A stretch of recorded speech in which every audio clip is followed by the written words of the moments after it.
Hey, welcome everybody to Mark's Basement Arcade EM and Chat Repair. We're gonna try to finish up on the head on this Gold Strike. Get as far as we can on it today. Maybe I should turn that on just to give a little bit of light flashing in the background on the side there. Nothing much too new with it. I did clean all of the parts almost. I cleaned some today, so I got water spots on my shirt. All the other parts are clean. We just got to clean a couple little plungers and some other stuff just to get it going. So I guess we should start on that. Got my Arnold Palmer. We got one can left after this. I'm gonna have to get some more. Alright, let me set that out of the way so it doesn't get knocked over. Here we go, we got this. Probably gonna just start on, we'll start on an easy one. Let's see what we can get for cams. I need to get a bigger, what do you call it? Where's my Twitch chat? Disappeared again. Where did that go? Twitch chat.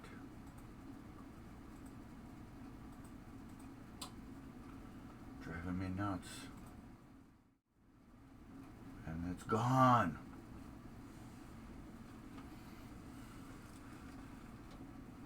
You had this problem before. Okay, let's see if we can get that in there. Twitch chat. What about regular chat? No. Close. Okay, Twitch chat. We're gonna have to get the Twitch chat back on here. It's gonna drive me crazy.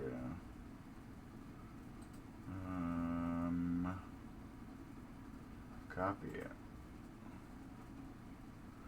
Well, I'll just do this.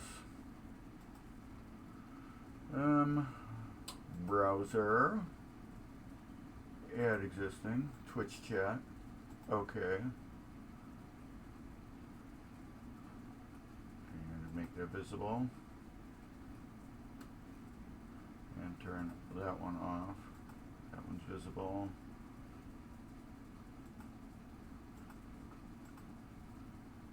That's on the top, right? We don't want to put it on the bottom. Okay, where is it though? Tons of fun with OBS lately. Properties. Yeah.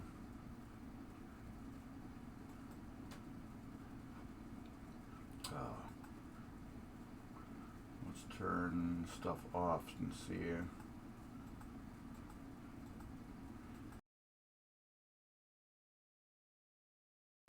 No.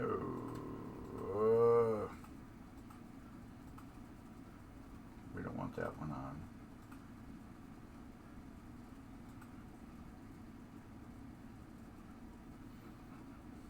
Okay, let's try this one. Where's my Twitch chat? Add browser. Add existing Twitch chat. Okay. Yeah, there must be something with it. It is not popping up again. It shows it's there. I don't know, you can't even see it.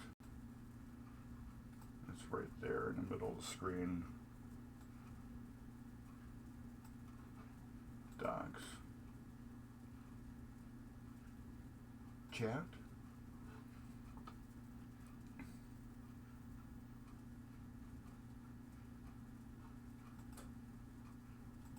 Hi.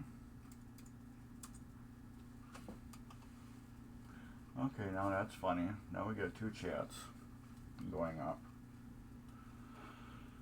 where's my Twitch chat? Well, I guess we'll delete this one. Yes.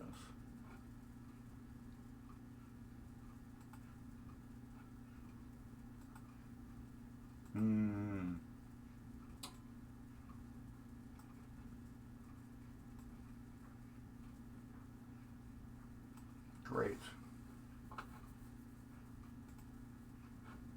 Okay. Alright, I guess we're not going to have chat where people can see everything because it doesn't want to work. Yeah, put it up on top.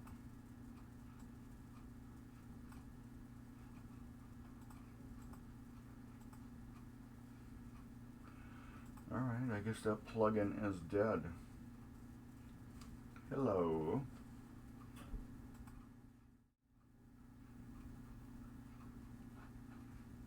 Alright. This is so much fun. We will move you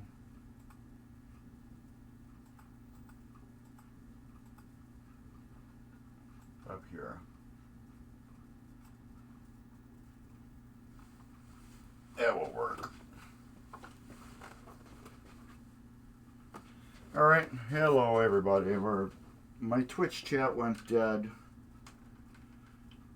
on OBS. It's not one thing, it's another. I don't know which would be a better view for you guys.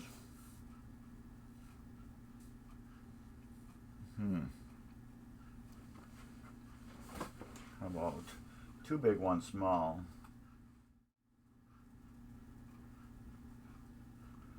So only one. We will put that up here. How's that? Let's do that one. Alright, we got you here. So let's get these score reels out of the way. Did they dry good? They did dry really good.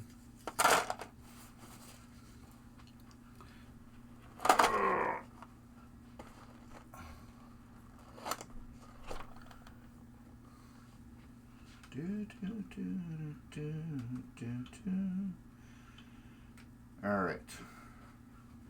Sorry we don't have our Twitch chat on. I'm going to have to mess with that later.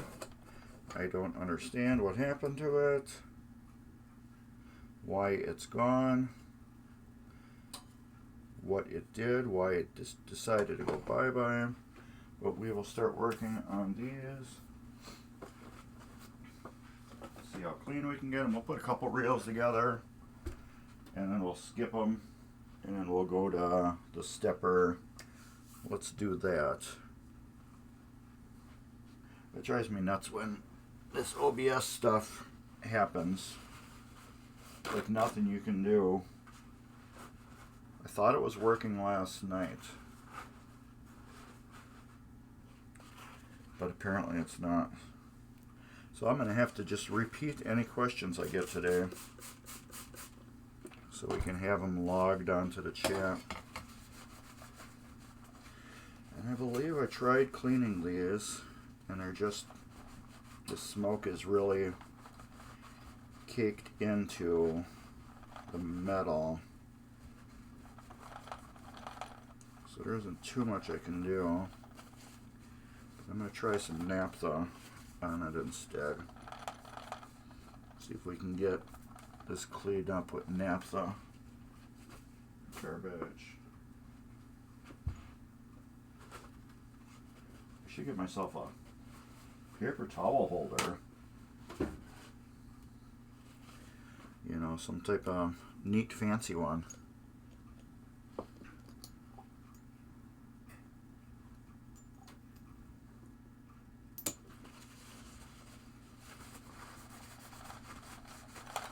this isn't doing too much either. I only need a certain little area of this cleaned,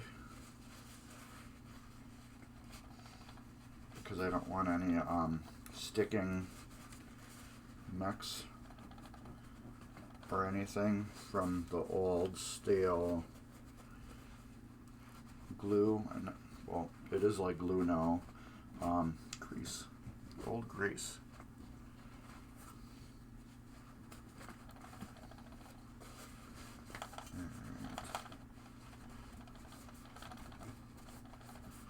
I'm just basically worried about this general area right here being cleaned, because this is where my parts are going to ride and slide. Wow, that's such a cool terminology. Ride and slide. So I kind of really want that area clean the most.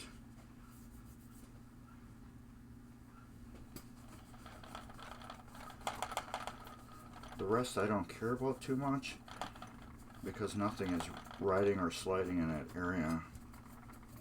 Alright, we got that cleaned.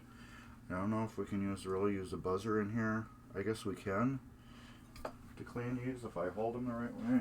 I guess I should turn Space Shuttle on.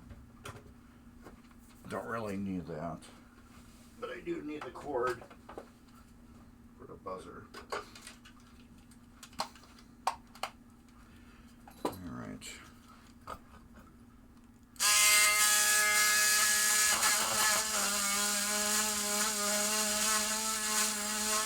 That's the EOS switch.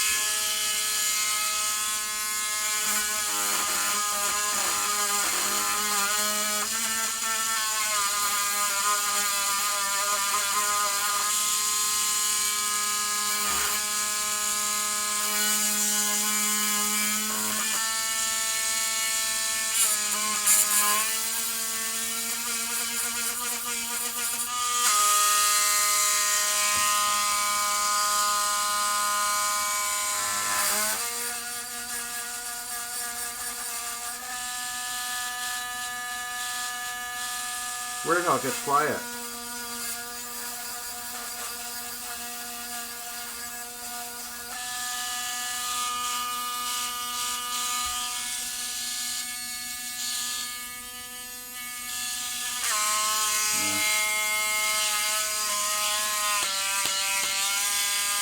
Weird. Weird how the buzzer changes its noise. Alright, we do got these cleaned. And I do believe they were adjusted perfectly, but we won't know that until we start putting this back together. And this is the one reel, so we kind of want, excuse me, I guess it doesn't matter. You will want that reel and my phone. Wonder what's going on today. There's nobody here. Nobody. So something must be going on. I need to put these reels in a safe spot just to keep them out of my way.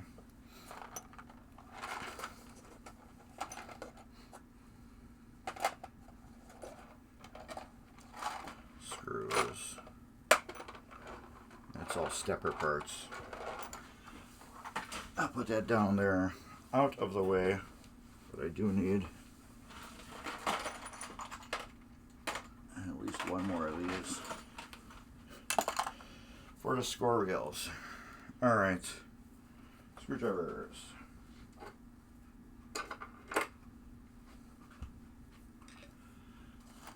Parts, which will we need? Need one of these, one of these, one of these, one of these.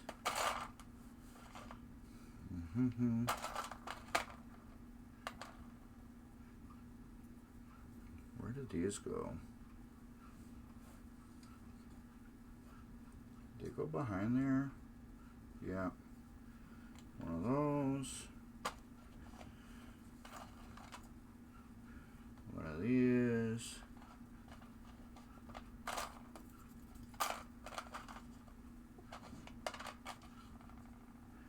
I got 3 of those. Okay, that one didn't get one.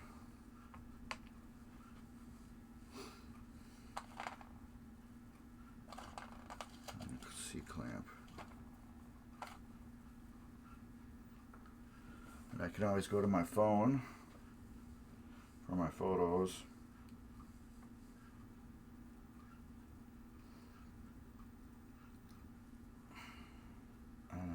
movement together. Did I take any pictures of them? Yeah, I did. Yep, so those are there.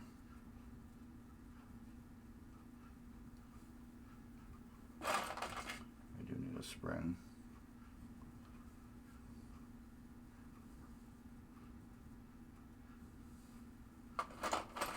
And I need a plunger.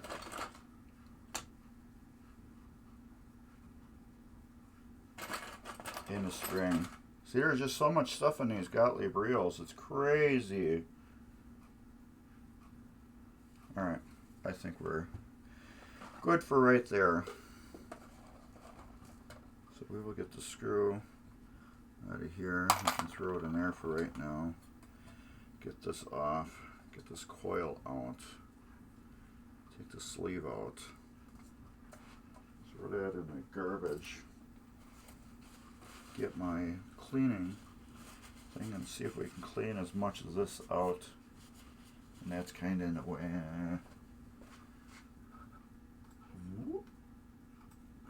There we go. Let's get this clean. So there's like, I would have to spend hours cleaning these parts to get them to look good again because of the smoke damage. And that's not going to happen because we're not restoring this machine. I would have to add extra hours and hours and hours onto the price of this machine to get all the stuff cleaned as good as I could. But it works, and that's what we're really worried about, is the working part.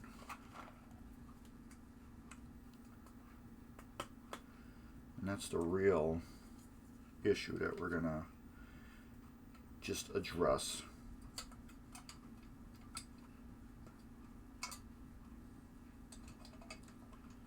That's what needs to be addressed, is working. Do you work? How good you work? And let's keep you working. It will go like that, but we need this here. Let's put that on there. This will go like that, and that,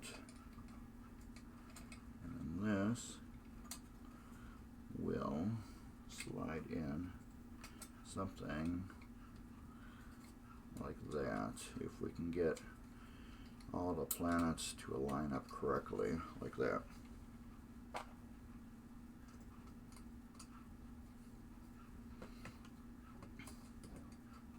Like I said, the designer of these reels did not like people, because there was no reason to design them this goofy. Just so goofy.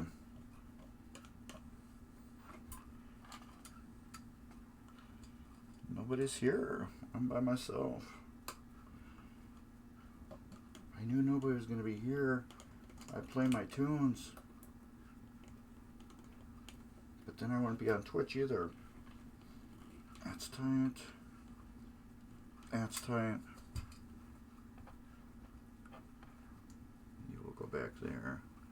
We will need another screw for you. No screw for you. That's actually soup. All right.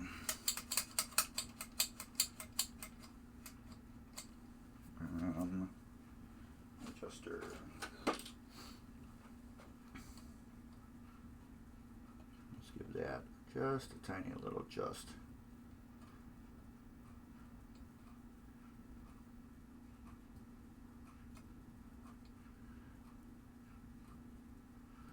Just adjusting this end of stroke switch. So get a little pressure on it.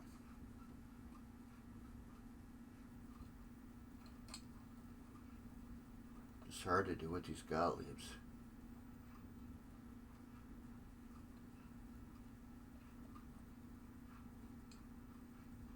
There we go. Because the switches are just so tiny. As you can see right here. They're just such tiny little switches. Yeah, hey Borg Dog, what's up? Thanks for joining in. These are, like I said, whoever designed these are just, they hated people. It's like, well, if you've seen Williams and Bally, it's nothing compared to these.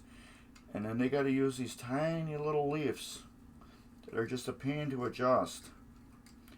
But what I do like about Gottlieb's, when they run so nice because everything is perfect. If you can get a Gottlieb adjusted right, it will run and run and run. But when it wrecks, it wrecks. It's just, thumbs down on that. But yeah, thanks for popping in. Alright, we got that. These I just cleaned, so we got all the coil and everything all back together good. So we're going to look at my phone. Okay, that's correct. We'll get the spring back on here. All these pieces went through the ultrasonic cleaner. They're as cleaned as best as they can be due to the smoke on them.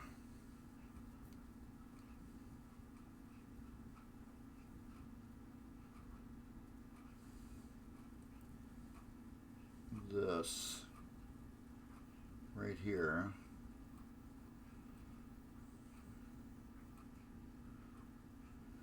How does that go?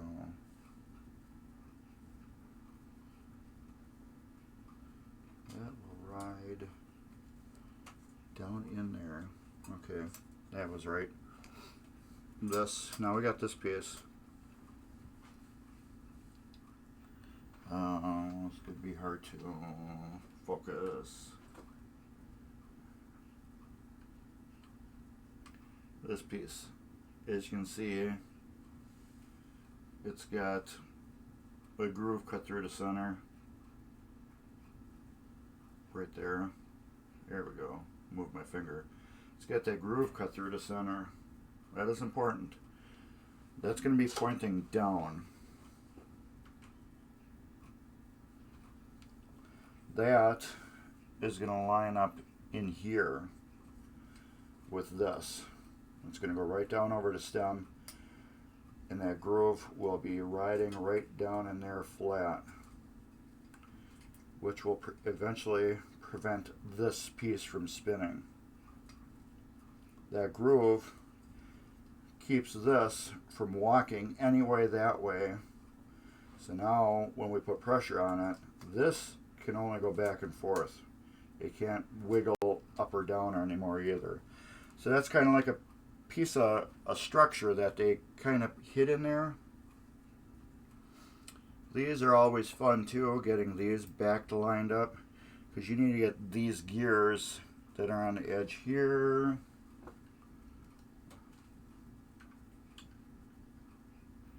There's only a little bit of gears, you can see. They have to line up perfectly with the gears that are on the top right here. If they don't, your wheel is not going to get the full spin.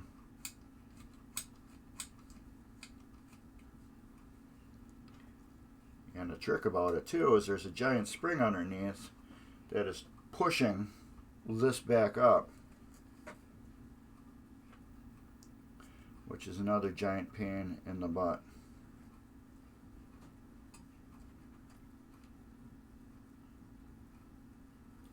And the other thing is, I don't remember how these lined back up exactly.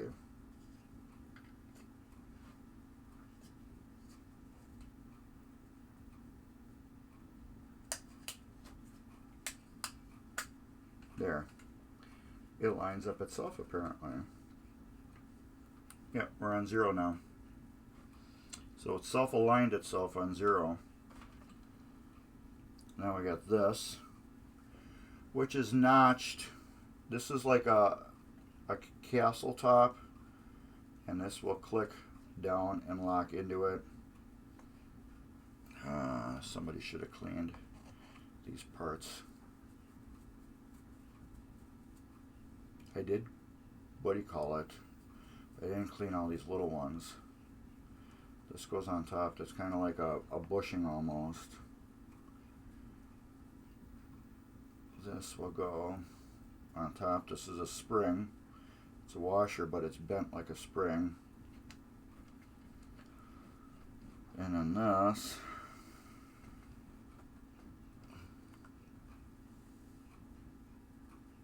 yeah, there's a little trick on that.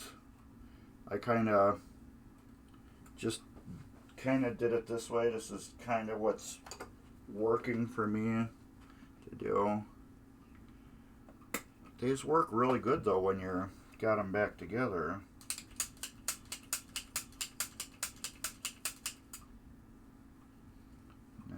Let's see how these switches are working. Okay. Top is closed, middle's open, bottom's closed. 6, 7, 8 is good. They're all like closed except for that bottom. Top closed, middle closed, bottom open at 9. 0, top closed, middle open, bottom closed.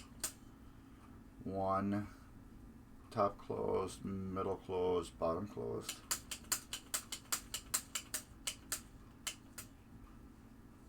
Yeah, I'm going to have to look at my phone on that. I want to see how the Gottlieb number is. We're going to find pinball stuff now.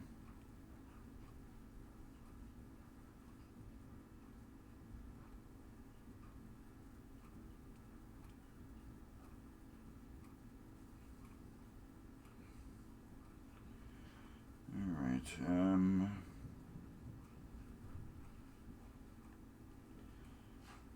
1875. Okay, we'll go open, open, closed, open, closed, open. Okay, we'll go by that. Where are we? Let's see if we can leave it like that so you can see it. Yeah, that didn't make any sense either. Try to leave it there. 0 is, we're on 9, so it's closed, closed, open, which is correct. 0, we're open, open, closed. Yes. Generally. We'll have to tweak that. Doesn't give you exactly how these things are either. It's backwards to me.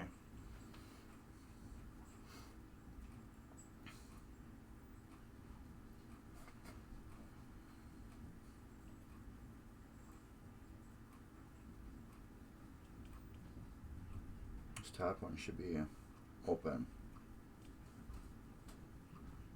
at 0, and it was closed. Alright. We're open, open, and closed. Those are closed. Okay. 4, 5, 6, 7.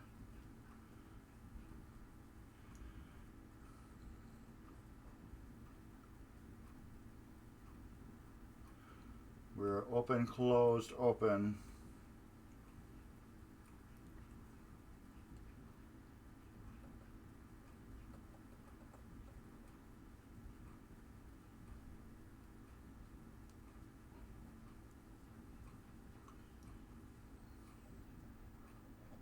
These are way out of whack. Maybe that's why this game wasn't starting.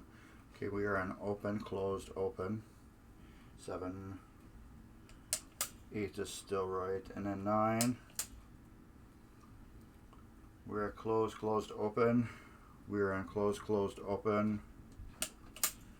0, we're on open, open, closed. Open, open, closed. 1 through 8, we are open, closed, open, open, closed, open.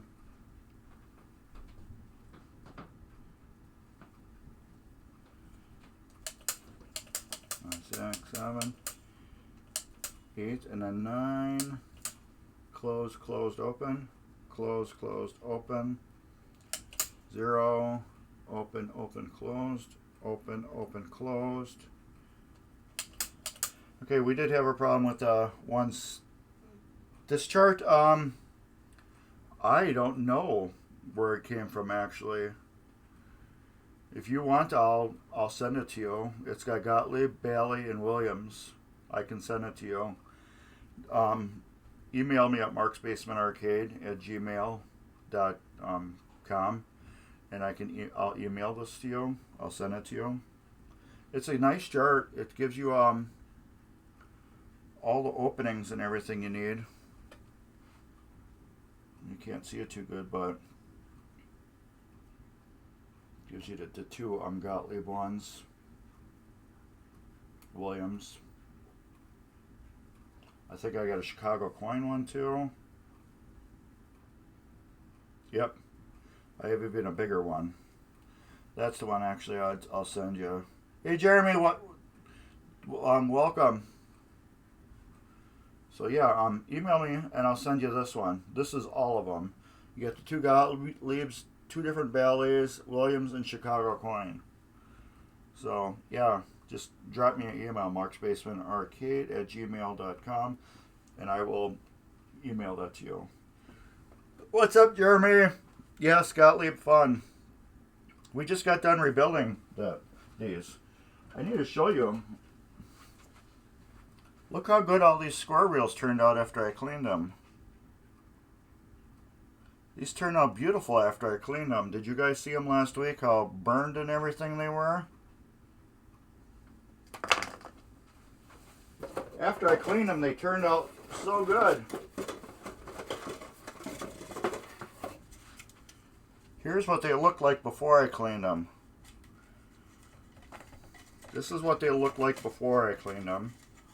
They look just like this. And then after I cleaned them, they look like this. Pretty impressive. Going from this, like that. I cleaned them really good, didn't I? Because these were just all nasty before. And then the cleaning, they got clean like this. It was pretty good. Hey, what's up, Game Club Central? Thank you for the raid. I am Mark from Mark's Basement Arcade. Right here. Mark from Mark's Basement Arcade. Here is my YouTube link. Hey, what's up, Game Club Central? That's my YouTube link if you want to check it out. I do a lot of EM pinball machine rebuilding. I completely tear them down to nothing and then rebuild them back up. That's my little thing that I do. Here's Midwest Gaming Classic link if anybody wants to check that out. Midwest Gaming Classic is the biggest gaming show of its kind in the world. Everything to do with gaming. Video gaming, arcade gaming, board gaming, computer gaming, console gaming, role-play gaming, everything that has to do with games like board games, checkers, whatever. The Magic Gathering, all that cool stuff is all at the Midwest Gaming Center. All is super cool. Yeah, virtual pins, yes, I've heard a lot of people do that. They use like the EOS switches for buttons and stuff, so you can still get that original, type feel. And then if anybody else wants to check out my swag and support Mark's Basement Arcade, but here's my link again. And let's get back to getting this thing rebuilt. Yes, thank you for the bits. Totally appreciate it. We're going through Gottlieb reels. Gottlieb, the person who designed this, hated people to repair them, so they made them just as difficult as they could. But this one has fully been rebuilt. I tore it completely apart in pieces. there's pieces for 3 more reels, and this is all the parts for the stepper unit. As you can see, I tear them down. So we're going to work on one different reel. We're going to work on a harder one, which is the 10,000 reel. The reason why we're going to work on that one, I want to do 2 different ones. We're going to have to move the camera and everything around. I want to work on 2 different ones. The basic, easier one, and then the harder one with the PCB on it. Just to show the 2 differences in each one. And my buzzer fell down. Oh, let's put it over there. Alright, this one's got the PCB on it. So we will be taking that apart and getting it out of the way so we can clean the PCB. This generates match and other things. And a lot of times with these PCBs, this gets burned out right in here. You can see there's a line around it, but it's still good. Once I clean it up, you won't see that line anymore. And this is just green 3M scrubby pad. And I'll go around it. What really is good too is these boards you can buy new still. So if you do have a burned hole in one, which I've seen before, you can replace it. I got a couple in stock. Last time I had a game, it was actually a Gold Strike, another Gold Strike. See how good that's cleaning up? There we go. I had another Gold Strike, and it had burns in it. Yeah, it was Gold Strike, not a... The Ship Ahoy was good.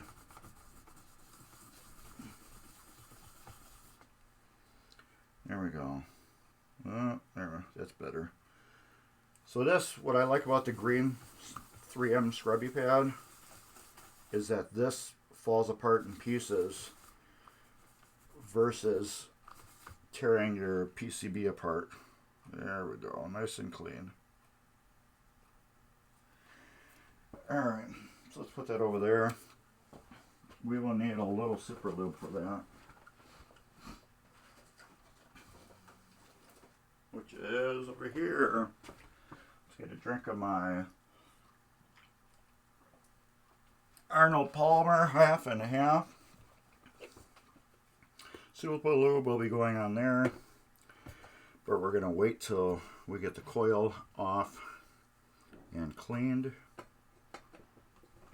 So like I said, whoever designed these Gottliebs just hated people due to the overcomplication of the design. And this game wasn't a fire, so that's why everything is just so nasty like this. This actually looks worse in person.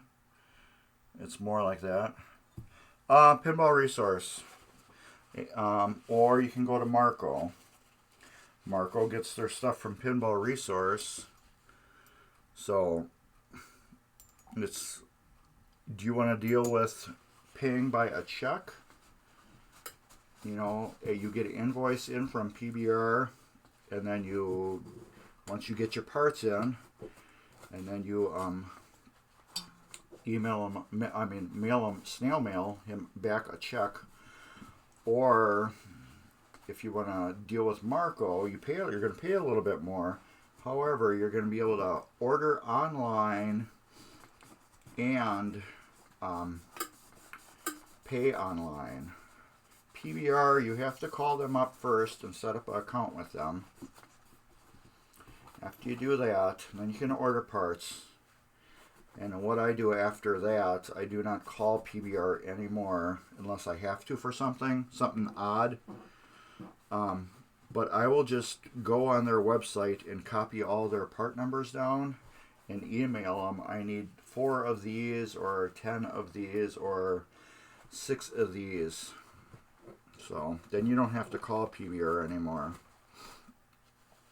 But PBR is the cheapest because they make actually a lot of the EM parts. Yeah, that's exactly. PBR is, that's where only place my checks go. But yeah, if you're basically anything EM related, if you're buying from anybody, it's most likely coming from PBR and repackaged. When I got into pinball at first, I didn't know that. I was buying stuff from Marco because it was just easier. And then I got a summary build kit for something, and it had PBR instructions in it. And I was like, wait a minute. And then I went online, looked at PBR. Yes, it's the kit, but it's a lot cheaper. So, and after that, I just started to buy from PBR. Unless I need to make a Marco order for non-PBR stuff, then we will just buy stuff from PBR. Marco. Alright, I'm going to get my buzzer. I'm going to clean these EOS contacts real quick because I have to put in a coil sleeve. You can see this was in a fire. It's got the smoke damage. I need to buzz these all off, and I can get at them easier if there's nothing in here. Hey, my buzzer got quiet.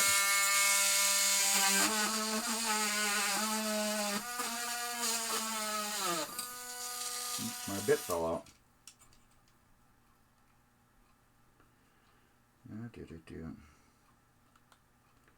There we go.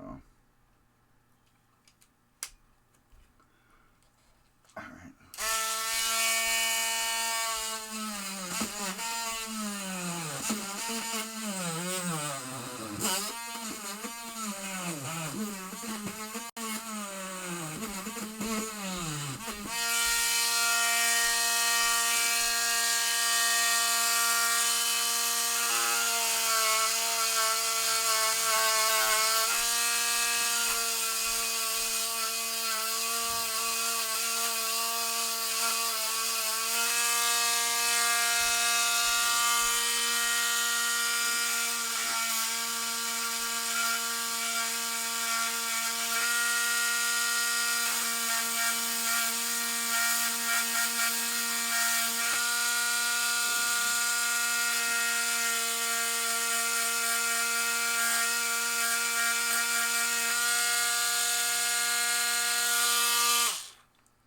Harbor Freight Drill Master with an actual Dremel 443 bit.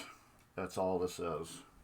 And I use that to clean the contacts on the EOS switches. Yes, exactly, Jeremy. A check is a good way to build your credit score too, because you're still paying it with a recorded amount. All right. So we'll take our coil sleeve. And I replace every coil sleeve too. Unless it's those giant Big Daddy metal ones, a lot of times I feel those don't need to be replaced because they usually don't ever go bad. So we'll go in there like that. We'll use a big washer. Well, it's a spring washer. This will go like that. This will go like that. And we can get bent out of the way. We got to start with some screws. I found out with putting these back together, put one screw on top, get it started a little bit, and then flip her over. And then put your other screws in. The reason why I found this works better is because this coil stop bracket has a little bend to it. And if you tighten up one on the other side while putting other screws in, you get to fight with it just a little bit to get your next screws in. Did I put a screw in there? Nope. So these are all fun to do. But like I said, whoever invented these reels did not like techs rebuilding them, because they built them where you had to completely disassemble them to get them open. This is bent open the wrong way. Where's my adjuster tool? It's hid. This one gets closed.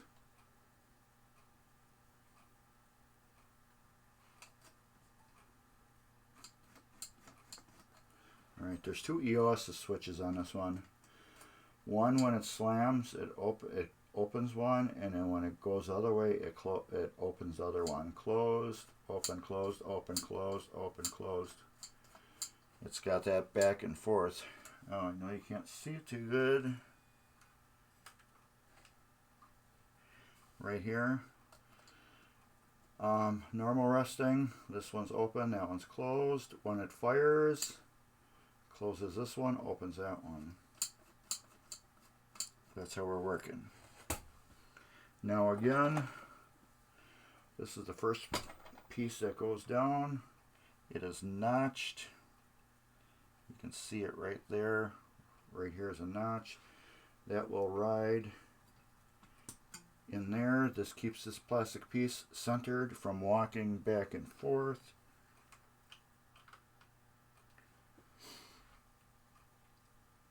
Oh, yeah, it has that on the other side.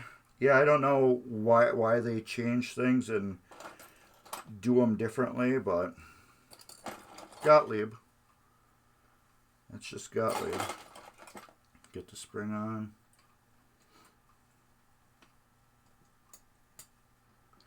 And we got this. And remember, these got the gears. You got to line up the front gear with it there.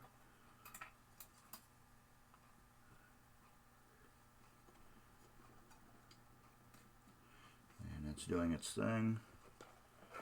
Now this will, it's going to self-center itself again.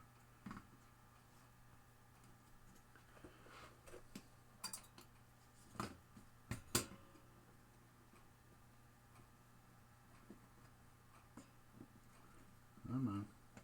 Did I put it on wrong? Yes.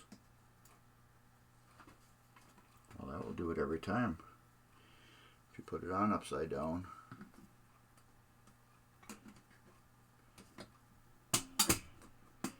There we go. Self-centered. Vertical, it's lined up at 4. Or did it move?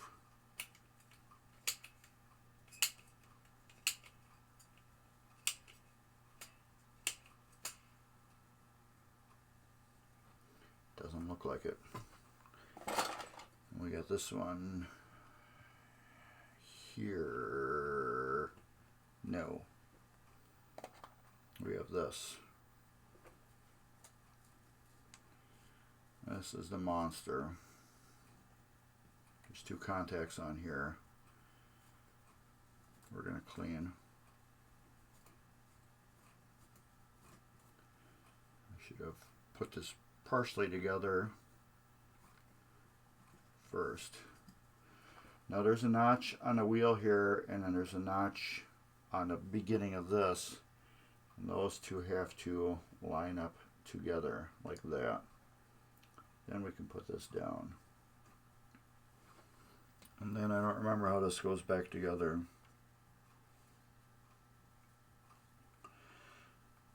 Because it's been a week. That's why you take pictures.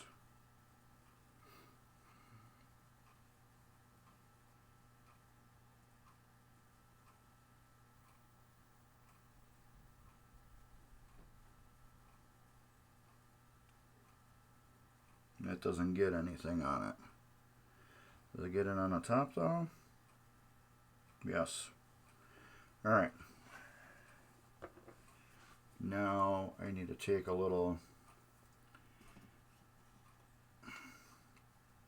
grease and smear it on here. I should have did that to begin with.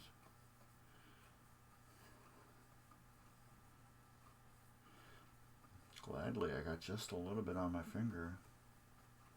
Do that. Clean towel. Wipe it off. clip that over here like this. Like that. Get a screw here.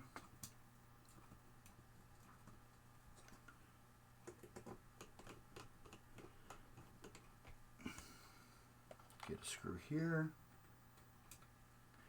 We're going to check to make sure all the wires are still hooked up. Because you never know when they're going to pop off or break. And this is the best time if they're going to break. You don't want them to break now. That one over there looks like it's kind of broke. It's almost broke off, so we're going to have to fix that one. That will go there. That will go here. And then this will snap back on. Come on. There we go. These are always fun.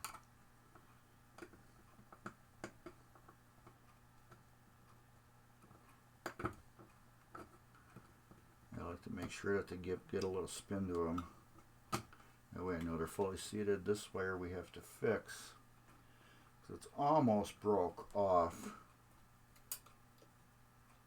The other ones are working good. So at 0, let's get my phone again. So we can get back to the pinball stuff. Pinball stuff. Gottlieb. We're at 0. We're open, open, closed.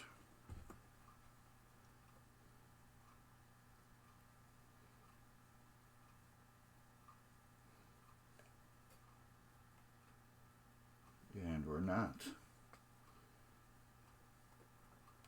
We're closed, open, open. So we'll bend that up a little bit. Open, open, closed. Okay, 0, 1 through 8.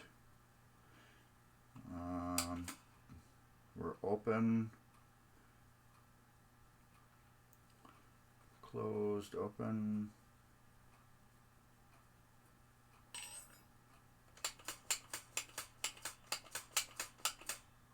Nine. We're closed, closed, open, closed, closed, open. 0. We're at open, open, closed.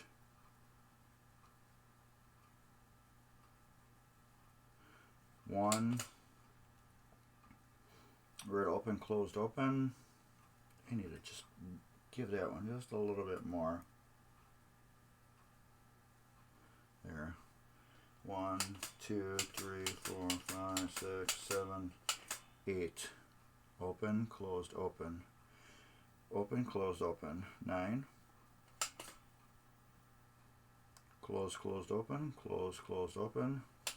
0. Open, open, close. And that's correct now. So let's fix that broken wire. Woo! Alright. Get the old Hako and Taco.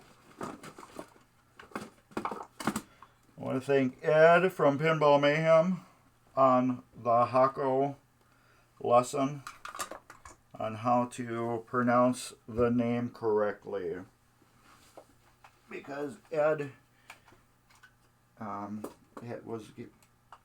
a Hako sponsor, and he was giving away some Hako stuff, and he had to find out exactly how to say Hako. So this is FX888D. So you can see how fast this thing gets hot. It's just crazy how quick that is. Yes, if you're gonna pump up a product, you should know exactly how to say it, especially if they're giving you a sponsorship. All right. Let's see if we can. Let's get a little fresh solder. Do do do do do do do do. I know it's gonna be hard to see. Do do do do. A little fresh solder will get that right off easy. We're gonna cut that end. I'd rather have these break right now. This is when you want them to break. You want to try to break them now. All these wires, you want them to break right now. Therefore, when you're done, they won't break on you. So yes, please break on me now. Not later, because this game I am not delivering. This guy is picking this game up. He dropped it off. So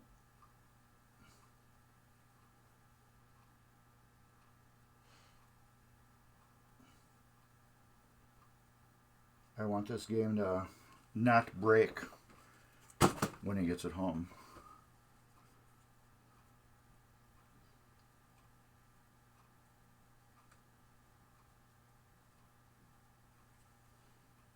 I'm sorry I'm blocking you, but it's the only way I can get in there. Now that, shake it, don't break it. Took your mother 9 months to make it. That is perfect. Get this Hako off. Hako!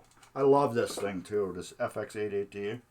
It comes with this cool little stand and totally adjustable heat up and down, and you can program it so when you turn it on, it goes to that heat setting you love, and it's always on it. And it takes, what, like 30, 45 seconds to heat up, and it's done. So these are all good. They're working. They're attached. They're not going to break off. These are all good too. The switches are all clean. The reel is dirty, but it's doing what it needs to do. And we can put it back in there. So we got 2 reels rebuilt. So we are gonna skip the reels unless you guys want to rebuild 2 more. But I'd like to get onto the stepper and do some stepper work and rebuild the stepper that we tore apart and is now in pieces. So I kind of like to do that. You know, I think that'd be kind of fun. Get that rebuilt. Alright, let's get this out of the way. What can we move that we don't need? These reels. Get those out of the way. Probably that for right now. So get these out of my way. Put the Windex over here. We won't need it, I don't think. This dummy reel. We don't need this either. Dummy reel. Let's put my phone over here. I'll set this on the floor. Alright, let's get this. And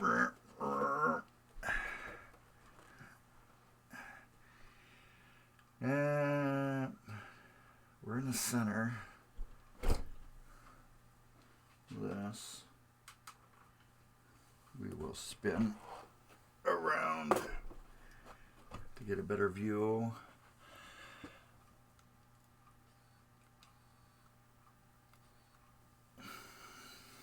Where are we going to go?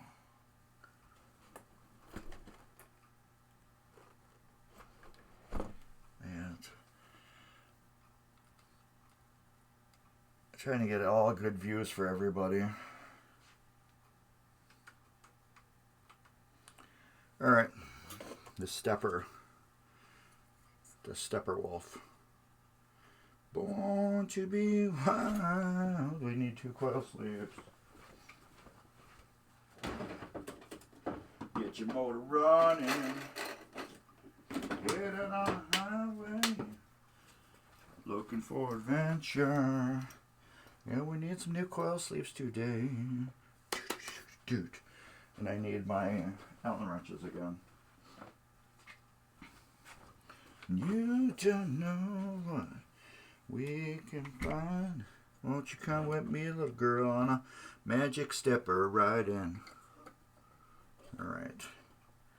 So you can see from the top, not really, where are we going up a little bit?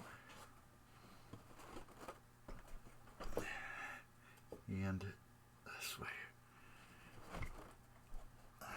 That's better, I guess. And then you can still see.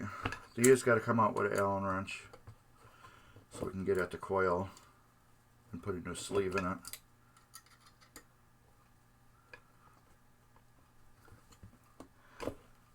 Alright. So yeah, Borg Dog, if you're still here, when I'm done, I will email that to you. I hope you weren't like feeling I forgot about it, but no, I'm going to do it after. I hope I can get everything back in here without taking this apart again.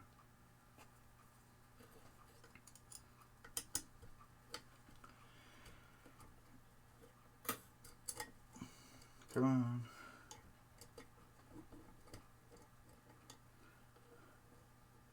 Played some pretty fun games yesterday. We had a tournament over at Neo's house. So if anybody knows Neo, he is a big collector on different games. He doesn't have your run-of-the-mill games that everybody has. I put a new sleeve in there already. Okay. And I put a new sleeve in there already. Big dummy. Yeah, he doesn't collect regular games. He collects the good, different collector games, which are really super cool. So I got to play some games I've never heard of or seen or probably will see again.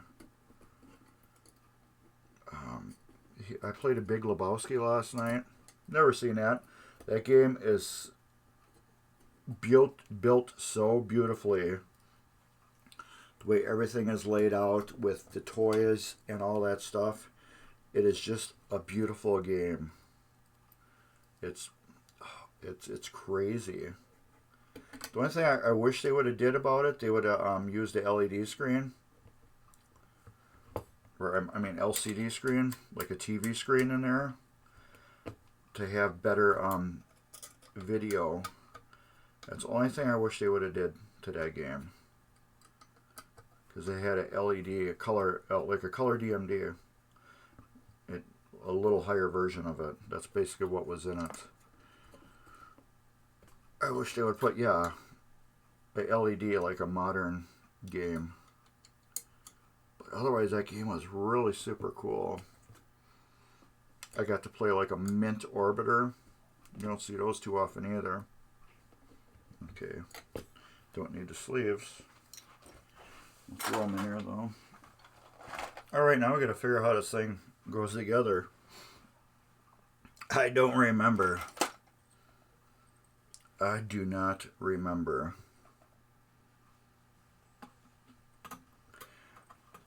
I have no idea how this went back together.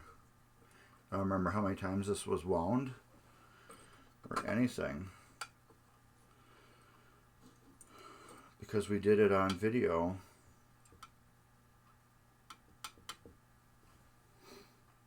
Did I make a video on this? So I might otherwise have to go back to my previous recorded video and watch it.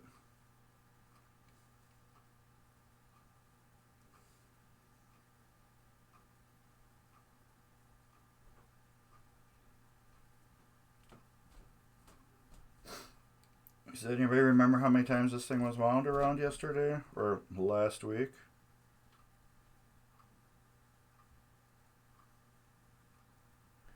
Because I don't. That's like the number one thing.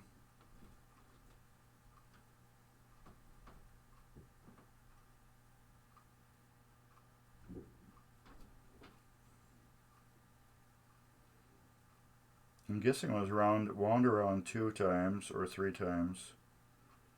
I can see it there. I got all the parts for it.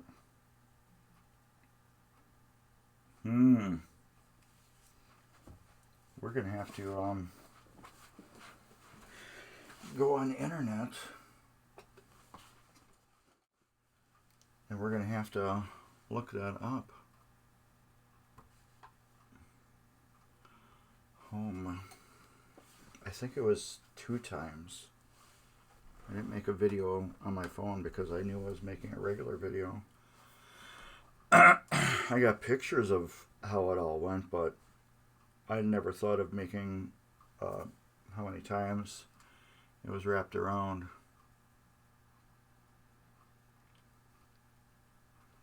I just gotta wait for my slow computer to go.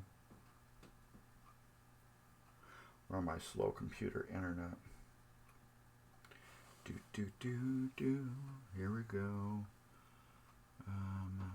Videos. Gottlieb Gold Strike. Here we go.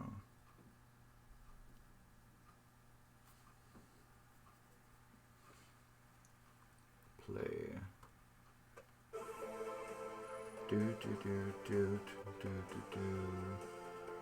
Let's mute that for right now.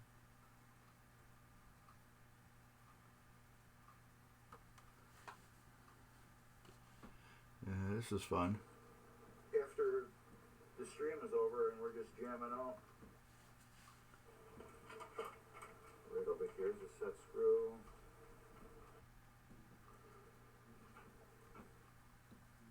I got duplicates, yeah.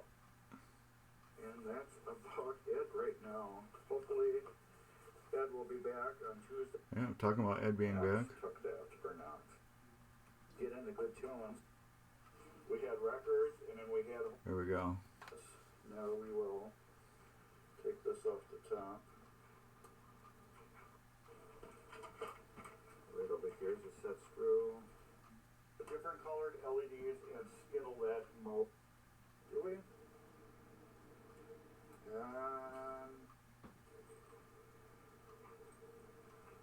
Okay, it was just before that. I'm gonna have to just sit here and watch it. I forgot. Right there.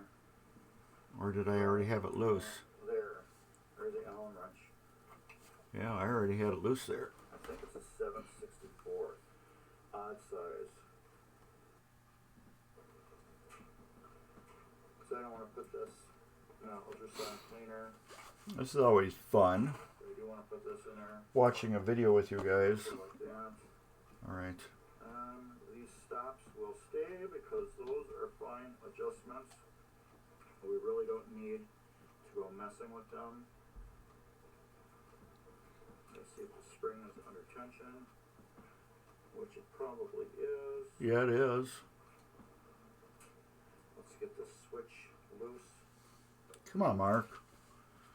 Tell us how much tension is on it. This is suspense is killing me. No more, Mr. Nice Guy. No more. Oh, you are funny. Come on, just get to it. You gotta go through your records and check out your inventory. Yeah, you never know what you got in there since. Come on, I can't really like fast forward it too much either. Okay. Let's get the switch loose. The stuffed records in your machine, what I'm doing on this machine, I am not going through off this. I am not like doing a good cleaning to get everything to work. Okay, what are you doing now? I want the game to work again like brand new. It might not look like it. I explain it to the customer and I'm like, well, where do we stop, you know? Okay, come on. It's almost off. We do this, and then now we do this. This is suspense. Decided on, I have to because I don't remember how many wraps were on that spring. Because I normally do this, you know, by myself. You know, this Here we go. This is counterclockwise. We got 1, 2. 2 winds. That's what I thought. 2 winds on that. 2 winds. I don't know how I remembered that. But yeah, it was 2 winds. Yeah, you gotta. Well, you know about that, Jeremy. You know, you tear stuff apart. And if you don't do it right, yeah, you gotta make a video. I just gotta see where that went.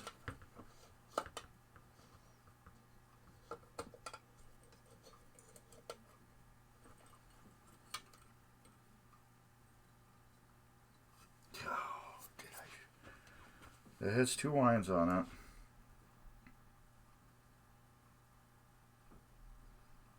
I just gotta see where the post is at. Okay, it's over there. No, it's a nice guy. It's over there for some reason.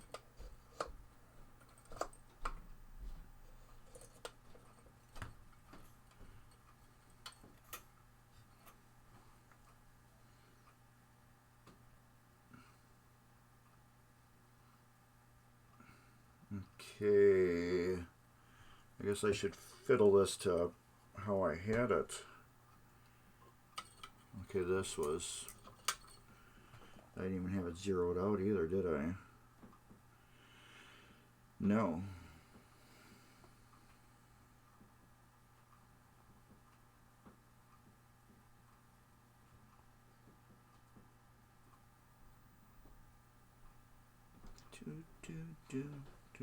Because it's showing me the post is up on top.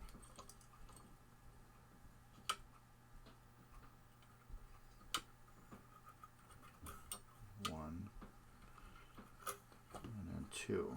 But if I put it there,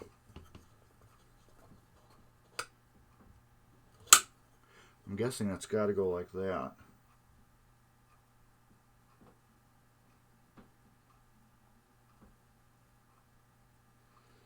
Just because,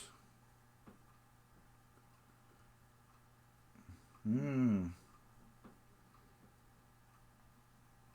didn't reset that to 0, did you, when you took that picture? I believe that's at 0 now. So we're at 2 winds. Yeah, I normally do 3 wraps too, but for some reason on this one, there was 2. So I kind of want to put this one exactly back. 3, it gets real tight going all the way around. And that's not even going to hit that. There. It won't come around to hit it. No, it can't. So there was 2 wraps on it. Okay. And that switch goes down and hits it. Okay. Yeah. 2 wraps. We're now at 0. The way it's at right now, we're at 0. Can I tighten that up a little bit? And then we're at 0 now because it had 2 wraps. If I put 1 more wrap on,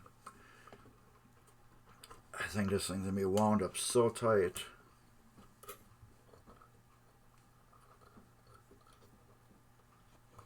Yeah, it's going to be wound up way too tight.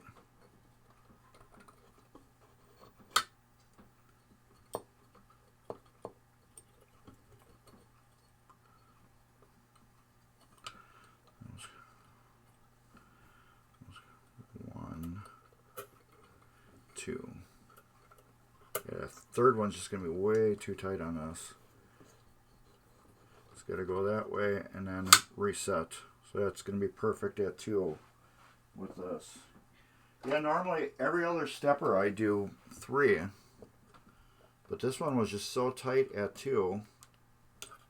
I'm like, you know what? We're just going to leave it at 2. If it doesn't work, yeah, we're going to redo it. You know how that goes.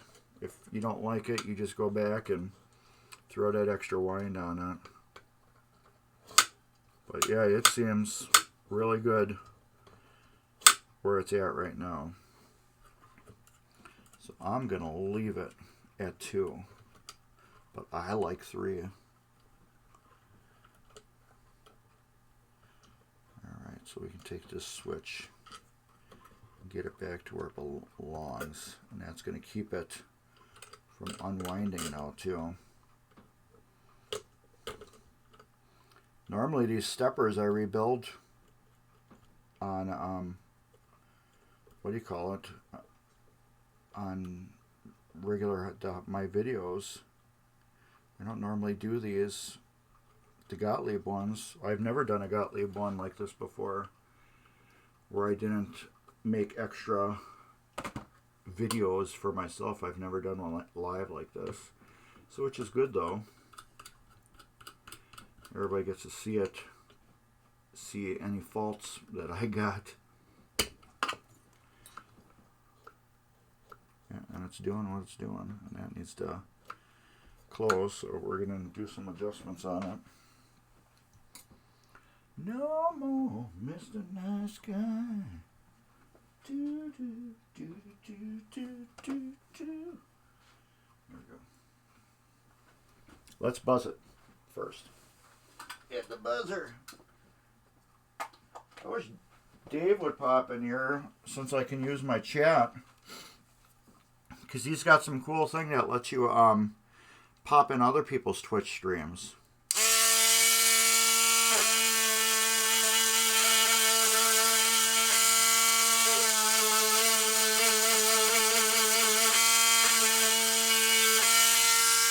I can't remember what it's called, and I don't feel like looking it up on my phone.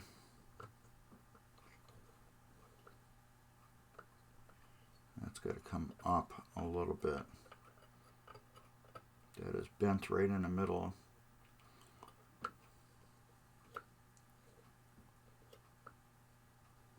Now we're too tight. Now I can wiggle those a little bit. Still too much.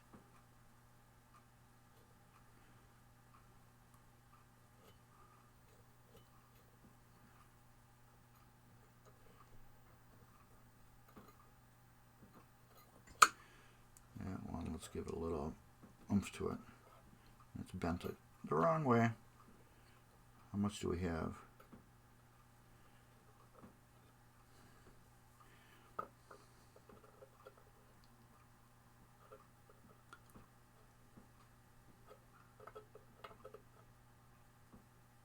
Okay.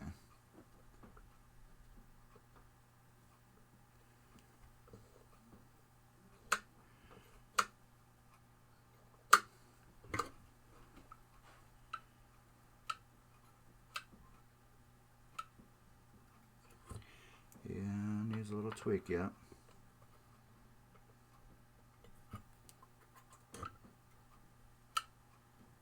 Too much. These Gottliebs. Am I blocking you? No.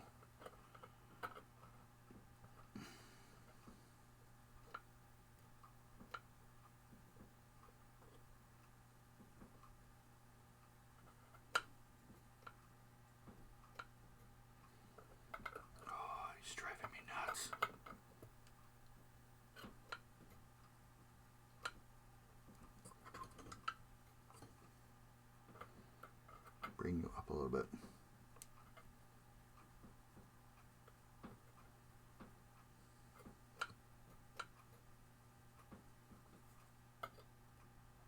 Okay, that's good.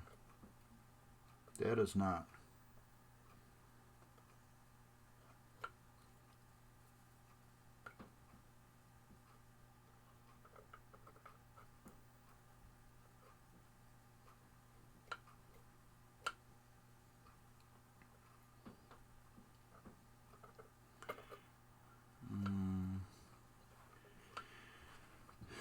I think we're good.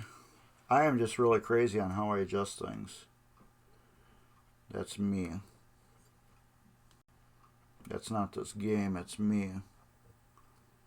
I am just really, I like things to be adjusted just right. I don't know why I'm like that, but I guess it's a good thing. I just want that to have a little more oomph to it. So when it does close, it's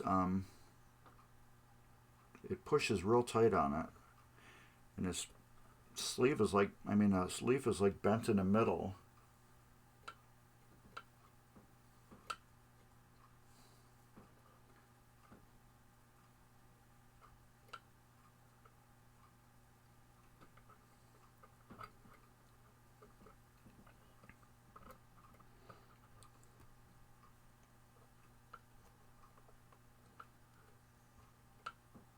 There we go.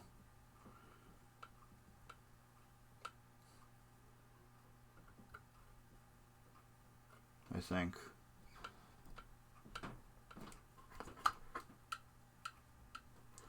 Almost.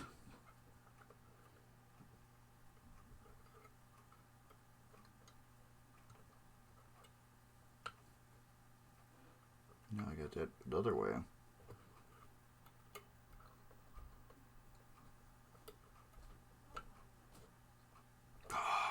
I'm just getting it all out of whack now. Some Gottlieb. Getting them both totally out of whack now.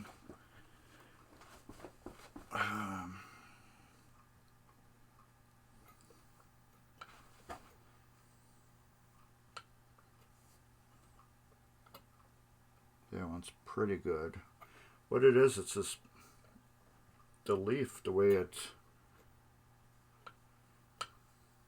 this can come closed a little bit more.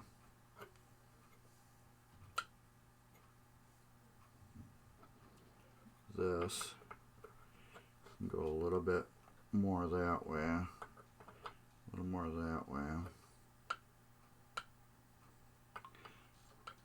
I'll give you a little oomph that way, and give you a little more oomph that way.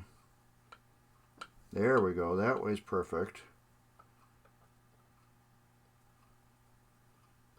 That's good. Perfect. Oh, jeez. That was not fun. That killed my back. Alright, let's get this bad boy back together. And the plunger is in the other thing of mystical stuff. This clean. I am just very crazy about how I adjust my switches and stuff. I want them to be like as perfect as possible. But I guess there's nothing wrong with that though. Being, you know, just super perfectionist with that stuff.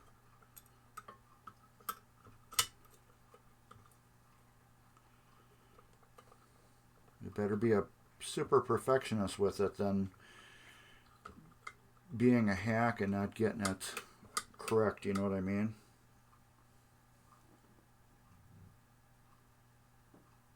Let's get a C-clip on it.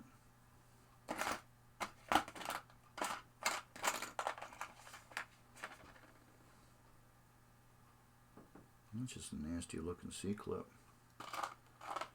We got 1, 2 left in here. I have 1 in here, 2, okay.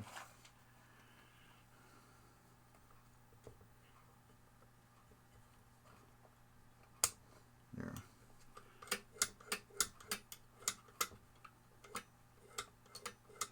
All right.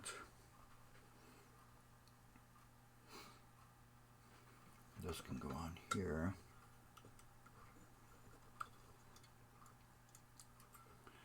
There.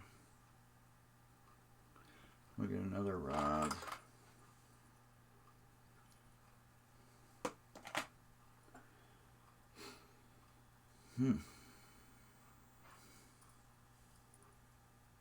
This. And so it's going to go here, right in there, like that. And it's got the shoulder screw and has another lever right here. It goes like that. We need a little super lube on these. Let me use the super lube oil.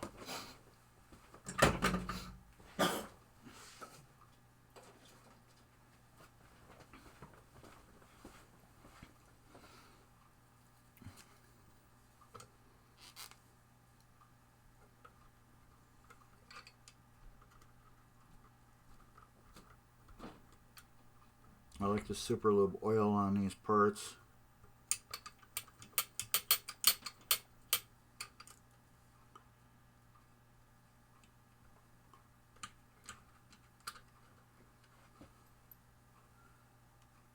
Wherever metal the metal is.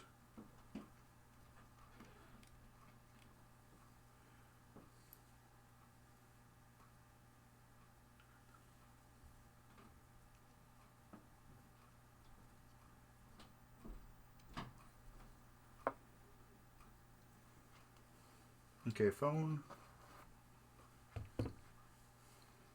You go like that.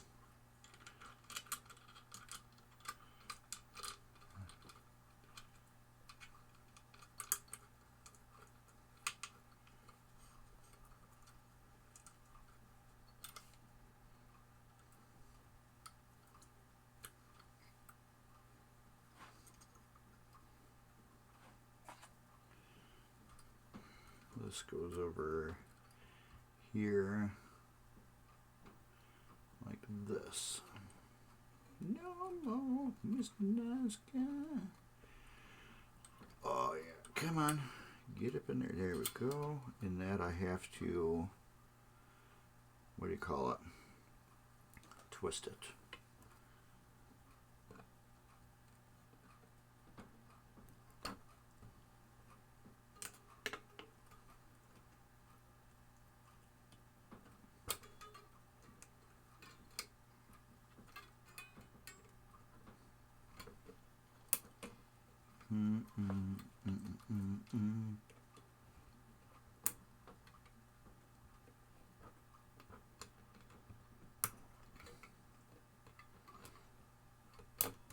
Jeremy, any news on Cactus Canyon yet?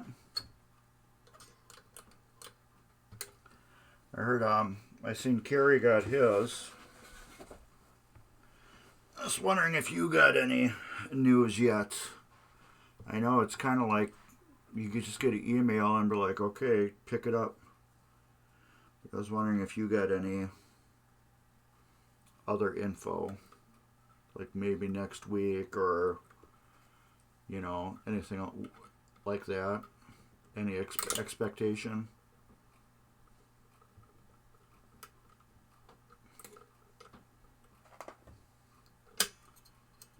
All right. There.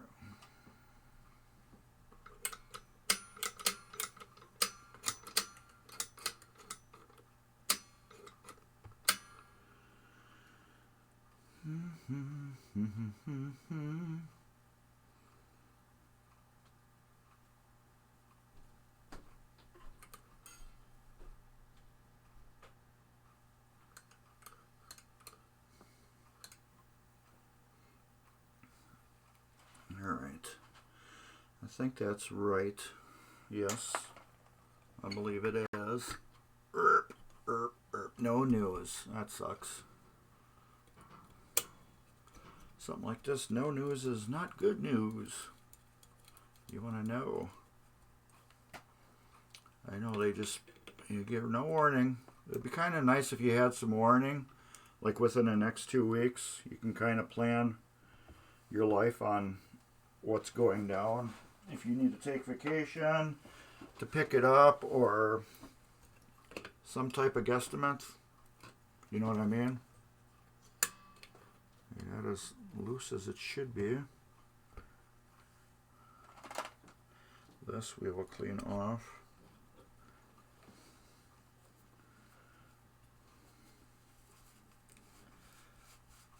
I know I got a Hot Wheels on order, and I'm just told fall/winter. So yeah, I have no idea. No idea on it. When. Just fall/winter, something like that.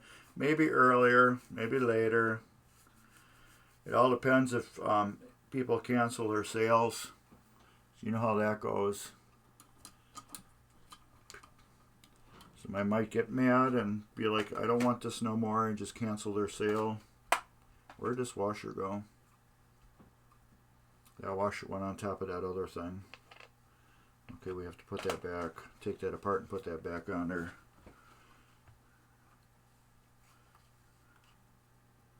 Yeah, I just pointed my finger on it.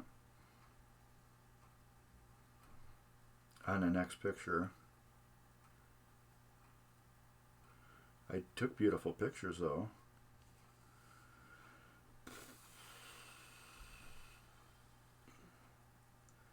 The one picture I didn't take was of that. So I'm guessing it just had this lock ring on it, nothing else. No little washer, no canoped. It's too tight. So this, I have to take this off and put this washer on it. Oh yeah, there we go. Duh. I did take a picture of it. This has to come out. And then this goes on there.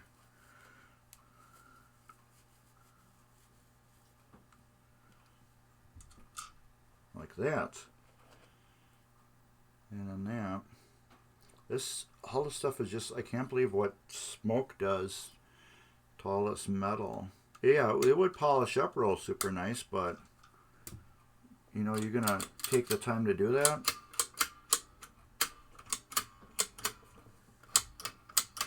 There, now it works.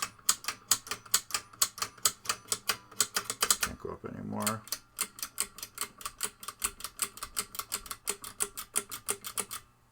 Alright, that. Now we need to lay it like this so we can get pressure on this shaft.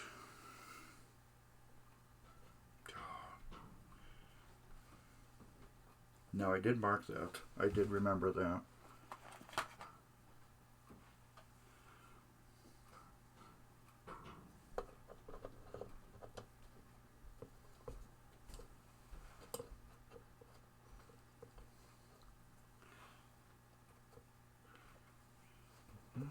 I said, no, oh, Mr. Nice Guy.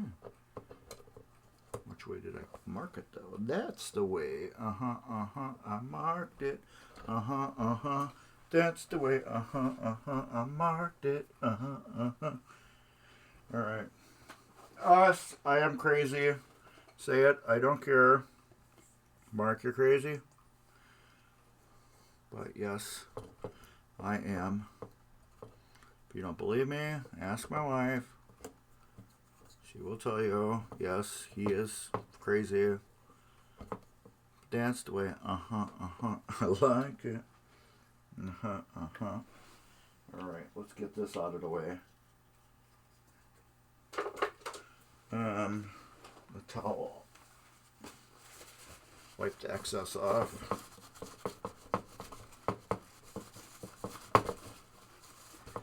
Wipe almost all the grease off. And I need my, what do you call it again? This will need to get readjusted when it's back in the game to see how it goes, but I think it's going to be pretty spot on.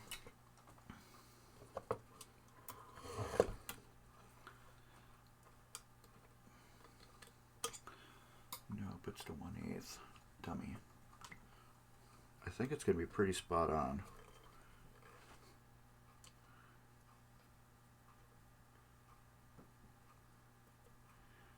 think it is.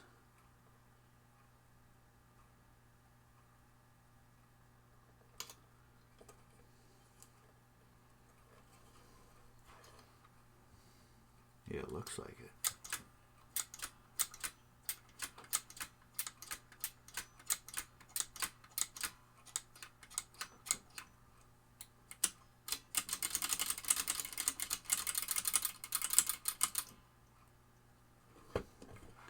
Yeah, maybe I got it in the wrong way.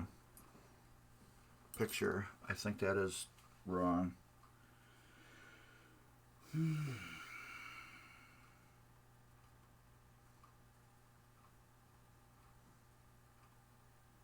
No, don't tell me I didn't take a picture of it, at the top of it. Here we go. Yep, I did put it on backwards. I did.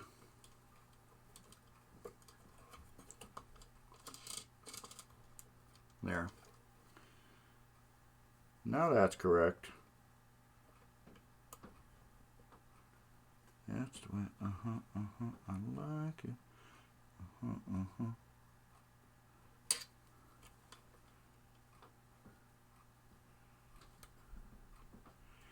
Why don't you contact all the way around? Oh, maybe it's for that. New. Goes to those two. And then doesn't go to that one. I'll live with it, I guess. It's lined up the way it's supposed to be. If I did it one over too much, it wouldn't hit that one.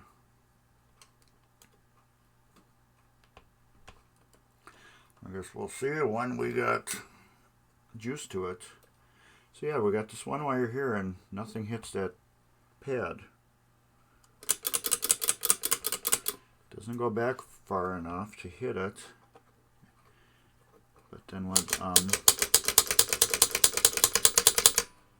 it doesn't go, I feel like it should be one up. But those two hit right there and make contact.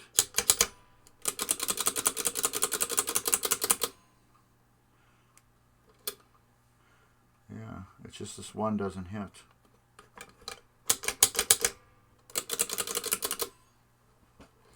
Oh well, that's how my picture shows it. See, you know, if you can see that. I put the mark right here, going up. And so this would be the top, which is like that. You know what I mean? So as you see, you got the notch right here on my phone and the notch right here on the stepper. And I put this line right here. And then I actually put a little arrow on top of the gear. The shaft that goes through, I put an arrow, as you can see, on that. So that arrow points up and it goes that way. And on here, I have an arrow pointing up going that way. And it's the exact same. I'm going to get my magnifying lenses and look for sure. Just to make sure I did it correctly.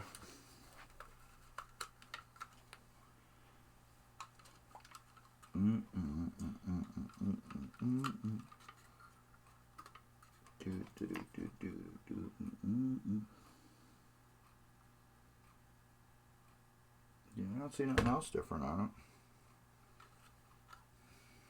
it. It looks correct to me. As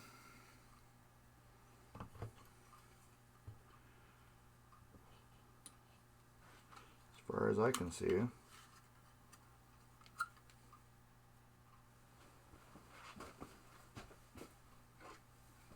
And the gear's the right way on it. Yeah, there's the arrow. And there's a little scratch on the bottom that coincides with my picture.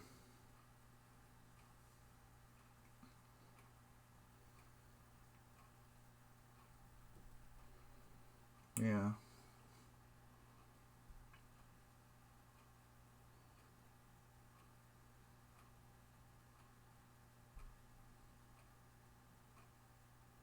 Yeah, that's right. So, yeah, it must not hit those, the one part on the stepper like that. I can take these goofy things off. Why did it... There we go.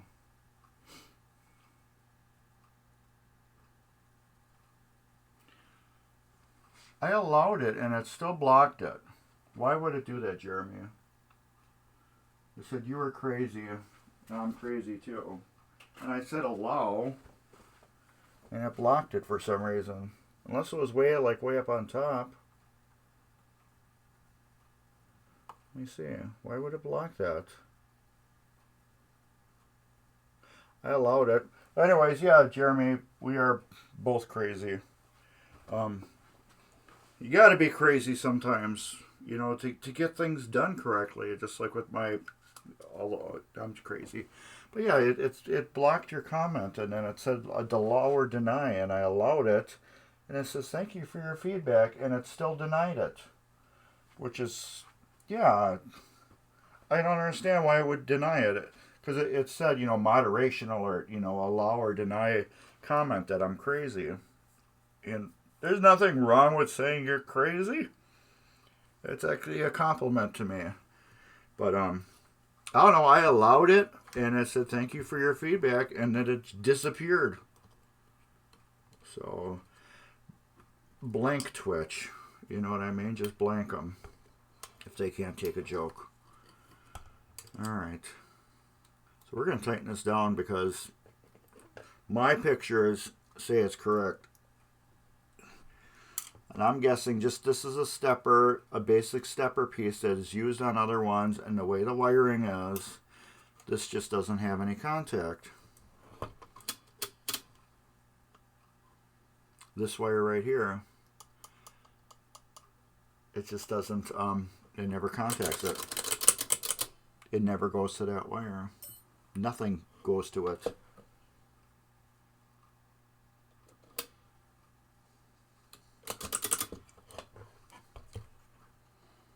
And we are closed and open. Now we're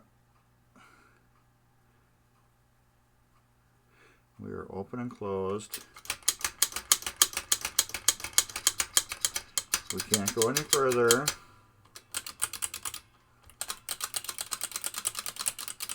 And that's rebuilt. Oh well.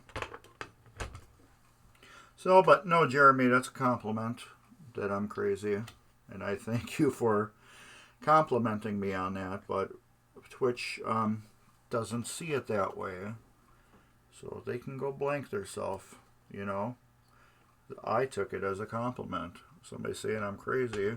Especially a friend saying I'm crazy. I have no issue with that because I know exactly how they mean it. I'm crazy. You know, like, oh, you're crazy, man. Or it's like, no, you're crazy. Yeah, I take both of them. I like both of them.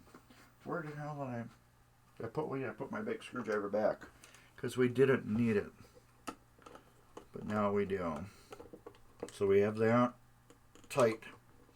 We have a rebuilt stepper, which is doing what it needs to do. All my wires are on there good. Yeah, it's just this one doesn't contact. But like I'm saying, I'm guessing this is just a generic stepper with the wiring, and it just doesn't go that far up.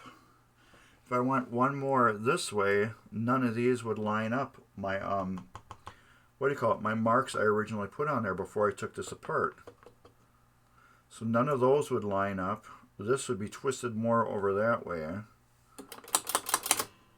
You know what I mean?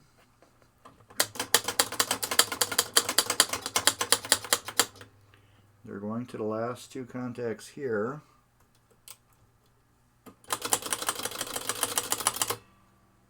I don't know. That's all working. These are all cleaned. That one's cleaned. They're all cleaned and adjusted. So what time is it? It's almost 4. Let's flip this bad boy around and see how these 2 square reels look. Oh, they look a lot better than what they did.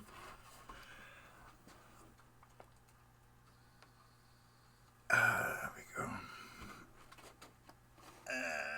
Yep. They look better than they did. Much better. There. Let's there.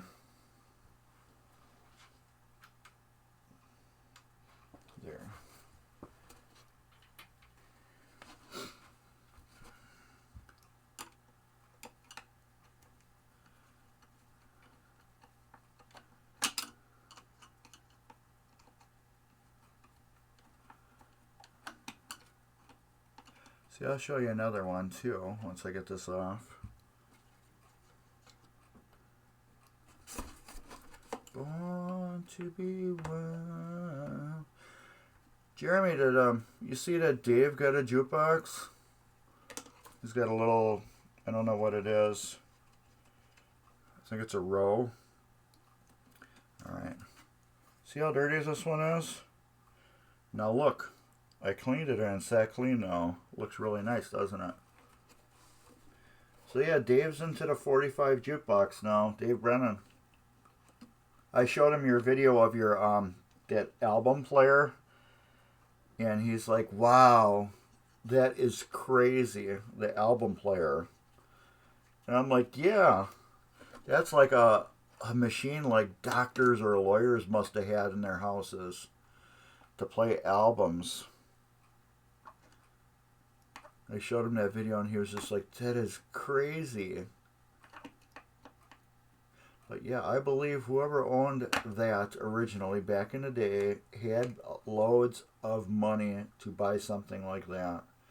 I don't believe that was a cheap machine, brand new.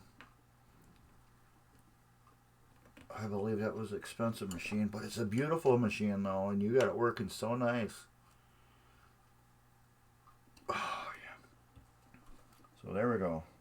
That's the clean one, and this is before I cleaned it. This is as dirty as it was, and now I cleaned it, and now it's that clean. So we got 2 more reels to do. I don't know, we can do another reel. It don't matter to me if you guys want to do another reel, or we can just call it a day, and then I'll just finish up the last little bits on this myself.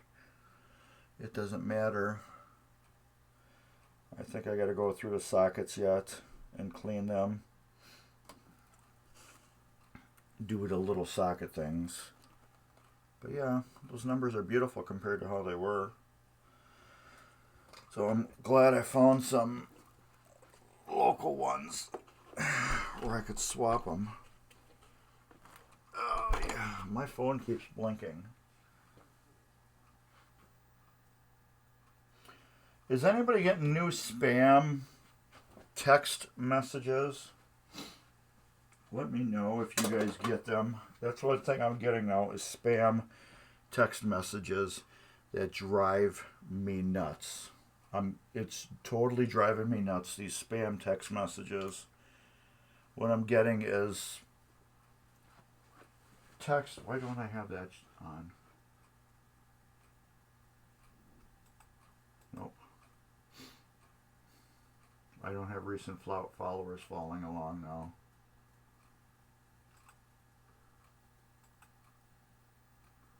Which is weird. Is it going on this one? Hey, thank you, Fox Cities Pinball. Thanks for showing up. I'm Mark from Mark's Basement Arcade, and you are watching tvMGC, the official channel for the Midwest Gaming Classics. Haha, you transferred mid-sentence. So yeah, I'm Mark from Mark's Basement Arcade. I stream for Midwest Gaming Classic. Here is my YouTube link right there. If you want to see what I do on YouTube, I take old EMs that are dead and bring them back to life.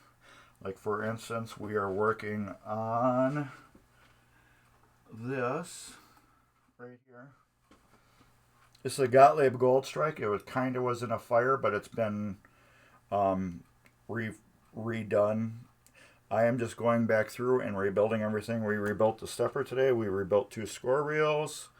I completely tear them apart to pieces and I bring them back. So if you are interested in that stuff, please subscribe to me on YouTube. Here's the Midwest Gaming Classic link. Yeah, if it pops up. Yeah, right there. You guys know about Midwest Gaming Classic. I'm sure you guys have been there. Midwest Gaming Classic is the biggest show of its kind in the world. It's everything to do with gaming. You got your arcade games, you got your console games, you got your computer games, you got your virtual games, you got your card games, you got your role-playing games, board games, anything.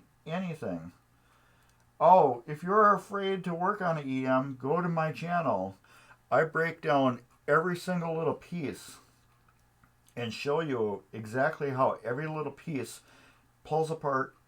You can clean it and put it back together. So it takes a lot of the scare out of it. I started this because a lot of the things I would see were air hockey games. Yeah, they got those too, and they got kid games too now. But yeah, a lot of videos I seen where some of them were pretty detailed and others weren't. And I just really want to document my repairing things. So I just started making videos and I just started making more and more and more. My next series that's coming up is Williams Sorcerer Playfield Swap. So that will be next month. If you want to check that out, I put a Merco playfield on one. Changed displays, flippers, lights, and then completely rebuilt every mech on the game. So if you're interested in that, and if you want to support me, there's some swag if you want to get some from Silver Ball Swag.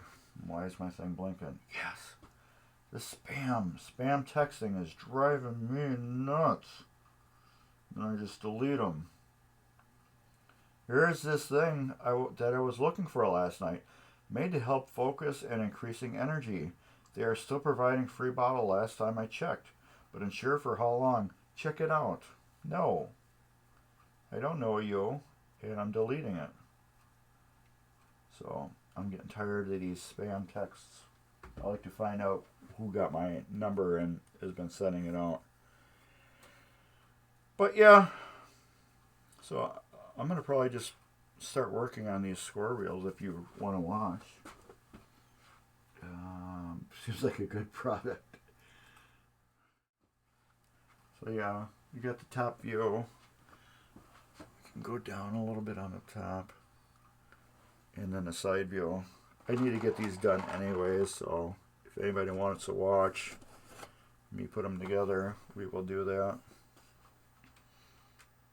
See that? I'm going to sit here and veg out and probably throw my Punch and Alice Cooper on the jukebox and just listen to that. I wish I could on Twitch, but that copyright BS that they have with music is just crazy. Here we go. This is naphtha. This is regular naphtha. I like using product out of this little bottle because you won't cross-contaminate anything. See how this is dirty? Now if this was a big giant bottle of naphtha, what do most people do? You know, they when it's clean, they take it and they go like this, and then they get your towel wet and they wipe off. Then it dries up and they need a little more. What do? They take the same dirty spot, go on out of bottle, go like that. What you just did is you took dirty and put it into your clean, sterile bottle of junk.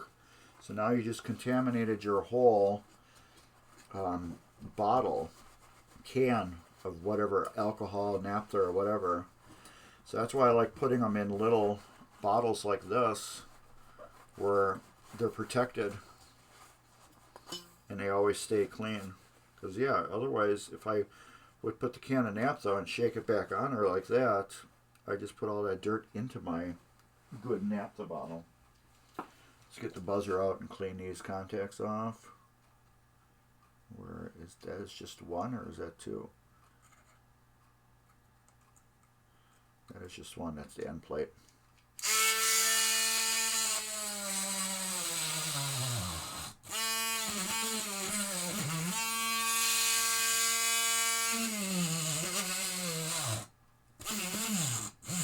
They're so tight, it's just getting in there.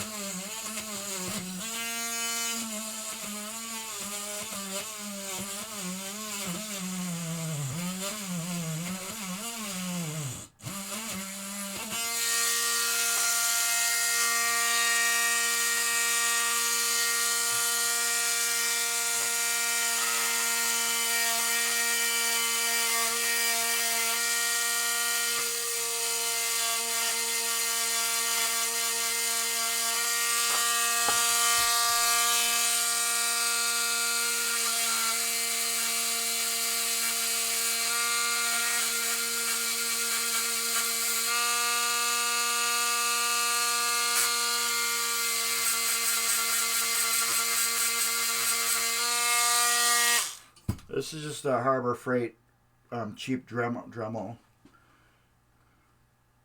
Alright, Jeremy, take care. Borg Dog, your teeth, huh? Because, yeah, this is just a cheap Harbor Freight Drill Master. It's got an actual 443 Dremel bit in it. What I use on this is I clean all the leaves that are in here. And I just move this gate up and down, and it lets me get in there and clean the leaves. You can see them better right here. But I'm cleaning the contacts that are on the leaves here. And I can just get in there like this, open it up, and get in there and just wiggle it back and forth with the metal brush that's on here. And I can super clean the contacts. I don't have to sand them or anything, and it just gets them so clean. So, alright, this wasn't a fire, so that's why it's all gritty and dirty. The only way for me to clean this is completely strip it down and then rebuild it. But the customer is not going to pay an outrageous amount for me to completely... I'm not restoring the machine. I'm just refurbishing it. I'm getting it to work back to like 100% new, but it's not going to look 100% new. Coil sleeve garbage. We'll put a new coil sleeve in it. We'll clean the coil mount, get all that off. It looks good. Gottlieb's never usually go bad. You can replace the coil stops on Gottlieb's, which are nice. They're a separate part. Hey, what's up? What's his toes?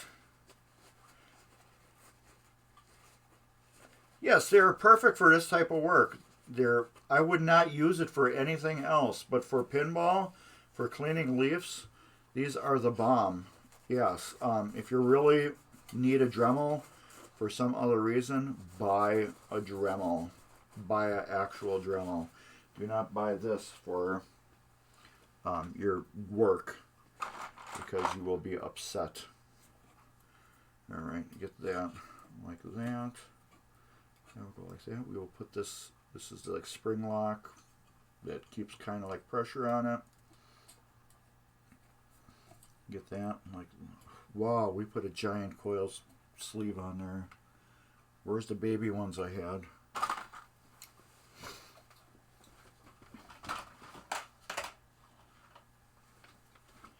Alright, let's do this again. Correct coil sleeve.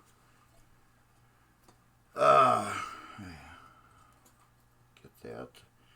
This is like a spring that keeps tension on the coil. Like I said before earlier, and I'll say it again, the person that designed Gottlieb score reels hated people with a passion. And he didn't want anybody ever to rebuild these things. Just hated people. screw in there. These are really easy to rebuild once you get used to them. I understand why they did it this way. Do I agree with it? No. But I do understand why they did this. I do want to get a battery-powered one, Borg Dog. I do want a battery-powered Dremel. I don't know if I'll ever need one. I do have a corded Dremel. Like what's his toes has, but he doesn't have an actual Dremel. You got some other brand. I got a regular Dremel that I bought umpteen years ago. I don't use it that much. I use it for like when I need to cut something or get into something real good. I will not use the Harbor Freight tool. As stated before, the Harbor Freight tool is good for this and nothing more. Alright. And I can't, something happened with my chat. I can't, it's like disappeared. This piece will go in here. Doesn't need to be lubed or anything because it's plastic going on metal. This is what slides. We will have one of these. This is what goes inside there, and it's generally easier to put that in there before you get your coil mounted. Why did you do that?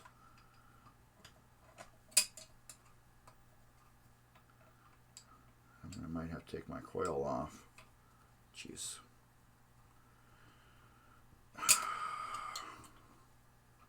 I normally put that in there first. But I got excited because you guys are here.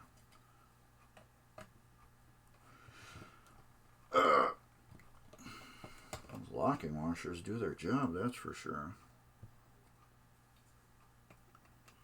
But yeah, I do understand why they made them this way. Do I agree with it? No, because I'm used to working on Williams and Bally. Not Gottlieb so much. I don't agree how they did this, but I understand how they did it and why they did it. But that does not mean that I like what they did. There. There we go. That wasn't too bad, I guess. So yeah, 3 more weeks to MGC. I am bringing a Star Pool and a Beat Flight 2000. The reason why I'm bringing a Beat Flight 2000 is because I want everybody to see it before I do the playfield swap and see what it looks like, condition it's in, and everything. It's kind of like a work in progress thing. People will actually be able to play it and see how a survivor plays. So, and then the Star Pool will be for sale.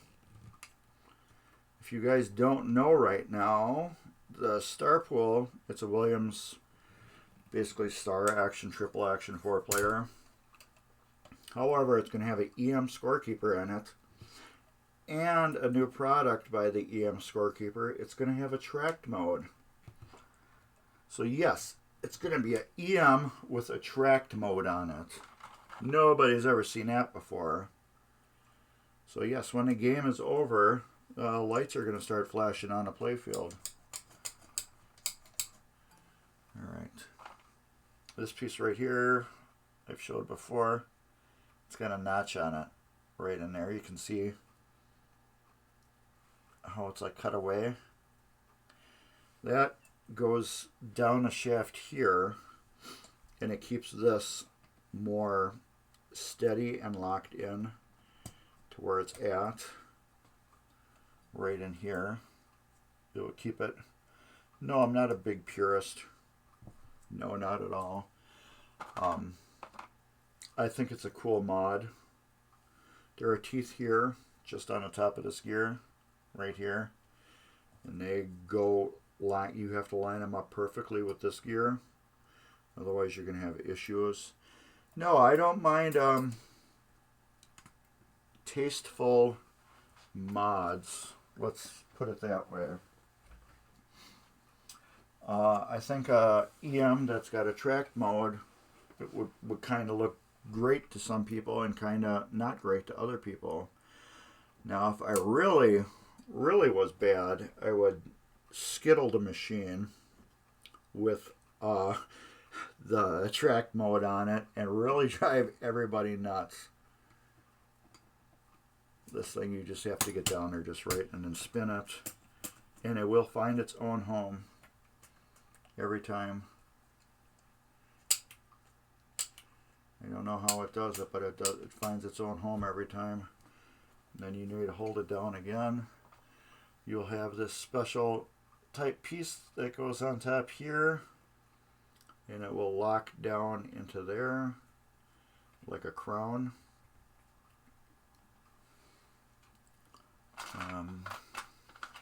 Then you got a regular washer, and you got a spring washer, and then you got a lock ring. I guess I forgot to put a spring washer on one of those square reels because I have one extra. I bet you it was that 10,000 one. I forgot to put a spring washer on it. Yeah, there we go. So we'll have to take that apart.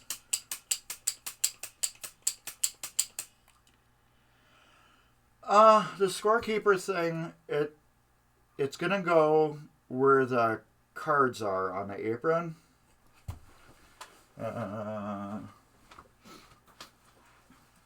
It is a fully 100% reversible mod. It's gonna go right here. It's just gonna go in here. There's a piece of paper that kind of like makes it look fancy. It's gonna go right there, and what it's gonna do? There's two piggyback leaf switches. One will go on each flipper, and then there will be another switch that's on your coin release mechanism. You push that in and hold it down, and it does it. The little microcomputer, it gets it in there, so you can actually use the flippers to get your score in. And I think it uses, I don't know what else. I have to look at the kit again. You have to manually put your score in there, and then after that you can manually put your initials, and then it will save it. So it will show you your scores, which is really cool. But yeah, it's fully reversible. Yes, the purists will not like it at all. The newer people that will be like, wow, this is the bomb. But I can see both sides of the argument. All right. Yes, you can't see that too good. All right. We're looking at 8. 8 is the last one. Okay. 8. And then 9. We will be closed, closed, open. And we are closed, closed, open. 0 will be open, open, closed. Open, open, closed. Yes. And then 1 through 8. We will be open, closed, open. Oh, we're on 0. Open, open, closed, open, open, closed. Ew, we didn't. Did we get that in there right?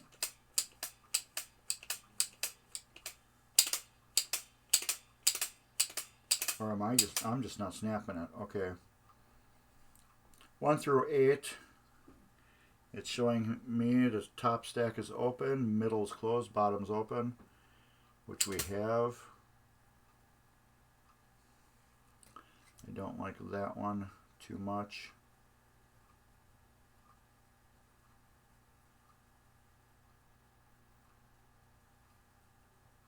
So we will adjust that a little bit.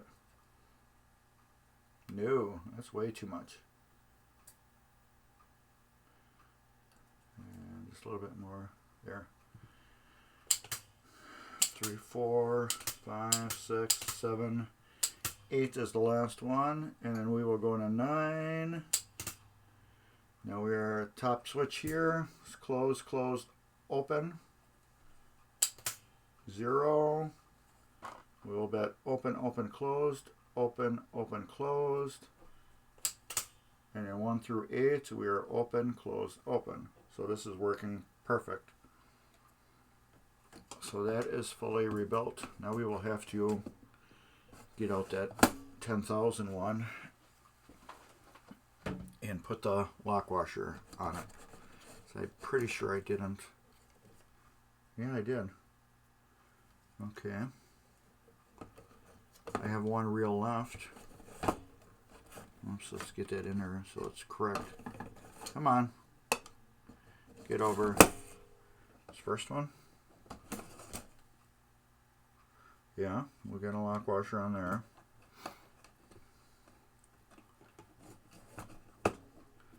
This one we just did. That's got a lock washer on.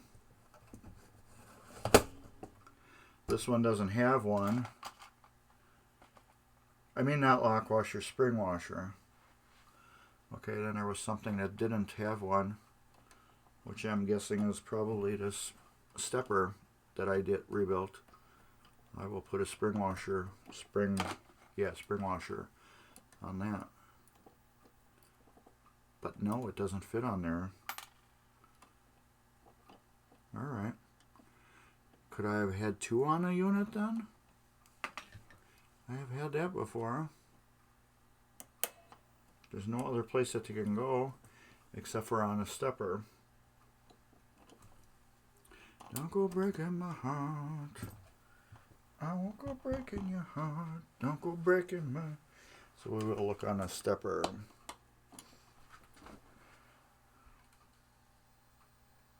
Okay. And see if we skipped one. If not, we had 2 on 1, which I've had before. So when I take pictures of everything, I'm really good with that. There's one on there, which is the only screw that would have one. Those can't. This was too big to have one on. I will try it again, but I'm guessing I had one extra that was double stacked. It wouldn't be the first time. I've had double stacked washers too. And I will try to put that on there again. But it felt too big. Nope, it will not fit physically. So therefore, I had an extra one on one of the switches. There we go. So there's nowhere else I could have went. So that means one of these had 2. 2! Ha ha ha ha ha! Oh my god, I'm crazy. So, yeah, we just have one more reel. And let's just finish it. Let's just finish this last reel. Everybody, garbage, yuck. Alright, and again, rag, naphtha. I have to do this anyways.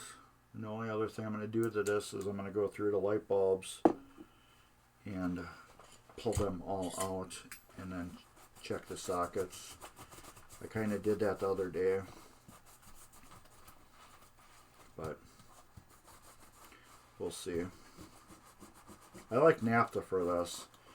It's kind of like a degreaser and grease remover. Some people like, what do you call it? Alcohol. Sounds like I've been drinking alcohol, doesn't it? Some people like alcohol more. I don't. Not for this purpose. I like the grease better. I mean, naphtha. I think it does a better job. how did I clean the reels? This machine, I replaced them. I will tell you why. This is an original one, and this was the best original one because I said it was in a fire, so it got smoke damaged. But I'll show you real quick how I clean the reels. It's a shoot or miss with cleaning Gottlieb reels. Williams and Bally I really don't have any problems with. Gottlieb are a guess. Wet towel. Start with number 0. You're just going to go around. Now right away, my rag would have been black. If your rag's black right away, stop. These, for some reason, are good reels where you can physically go and clean them. I've heard of people using bread on the other reels and just rub, like take white bread and just rub white bread on them and clean them. Like this, yeah, I can't even get that clean. See, my rag it's got a little dirt on it. My towel, but it's like these are just stained dirty. I can't clean them. We could try a little Novus on them. Novus 2. I do use Novus 2 on my Williams square reels when I rebuild them. In Bally. Let's see, right in here on 7. Oh yeah. Get out.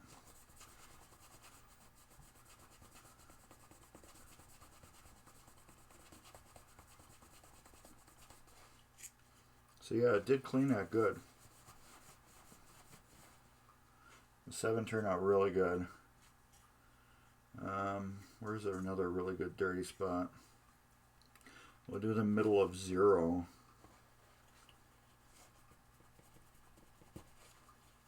So yeah, Novus 2 is really good. I don't use Novus 3 for anything.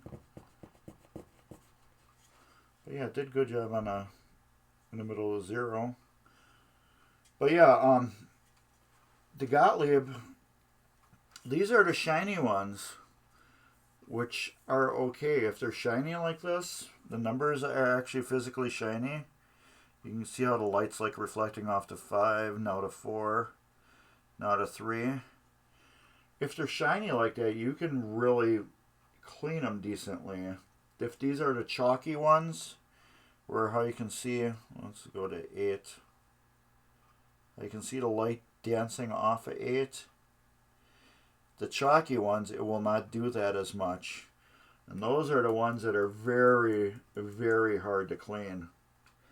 Because it's almost like, I don't know what you would call it. It's like they use powdered charcoal. It's like they stamped glue on here, rolled them in powdered charcoal, and the charcoal stuck to the glue and made numbers, and then when you use anything to wipe them, it instantly would turn black on you. So a lot of times those I test them, and if it does it, I don't clean them. I'm afraid to clean them, and I'm not gonna try cleaning them just because of that. I don't want to destroy them. So a lot of times they just won't get cleaned. The one of the Pirate Golds I did, they were like that, and I just told the guy I can't clean your score reels because I'll take the ink off of them. I said, there was a design that Gottlieb used on them, and I'm not, cleaning them just because of that. Yeah, 12 reels to go through. Yeah, that's days for me to do 12 reels. Because the way I clean them, I don't mess around with them anymore. I take days to do them. Alright, let's get this together. But yeah, 12 reels is a lot. It doesn't seem like it till you're done, and then your hands are like this after, from the 12 reels. Now we're going to do this correct mark. We're going to put this on first. We're going to get this. Did we buzz this? We did not buzz this, did we? No, we did not buzz this. No. Dummy. So yeah, 12 reels, that will take me a good week almost.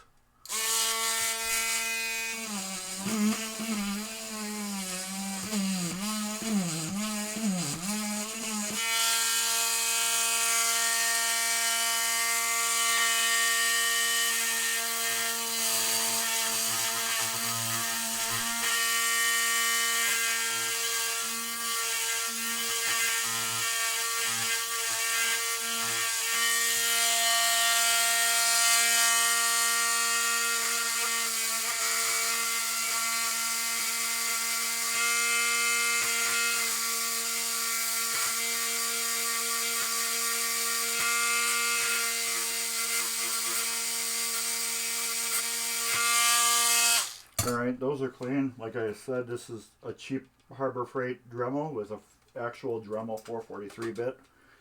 There's 2 stacks on each side and then 1 on the top. So that's why I go through it like that. We get this plunger in there. We get this spring thing for the coil. Get you like that.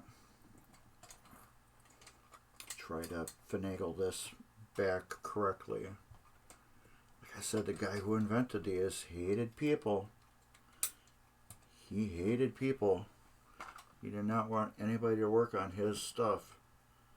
That goes like that. And then I said too, don't tighten these all the way. Get all 4 of them in and then tighten them. Because this, the way this bracket has like a spring to it. If you tighten 2 up, it's hard to get the other 2 in right away. And this one has no locking washer on it, so let's get one.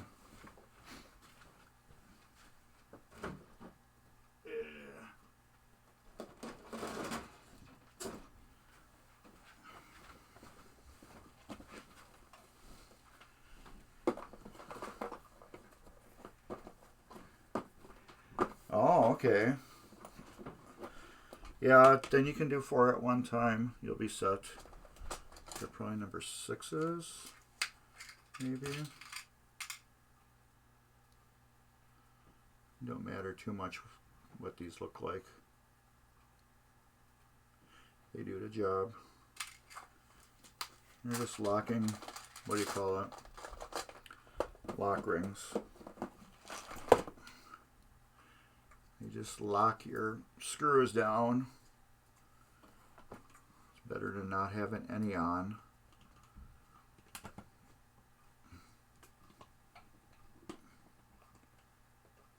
That's not the correct screw anyways. It's got a totally different head on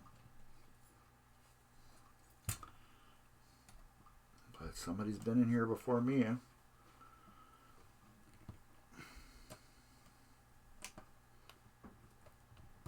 Alright. Spring goes right here. I'm an expert at these now.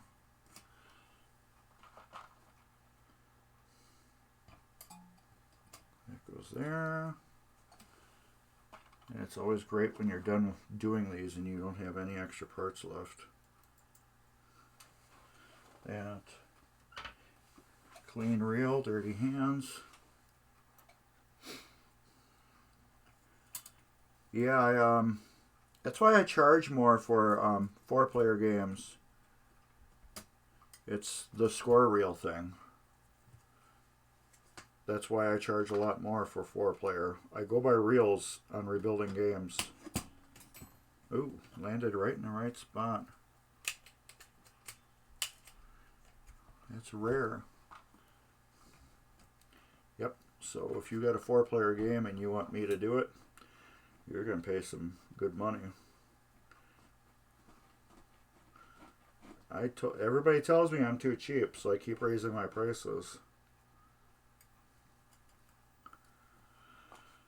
So I'm waiting for somebody that wants me to do a job for them and then tells me I'm too cheap. And I'm just going to raise my prices right on them. I'm like, okay, then you can pay $100 more. But yeah, I fully go through your game like this. You know, everything gets done.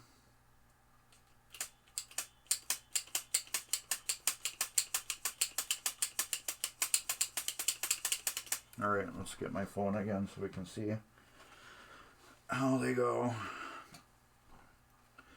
Bailey and Williams are just easier. Okay.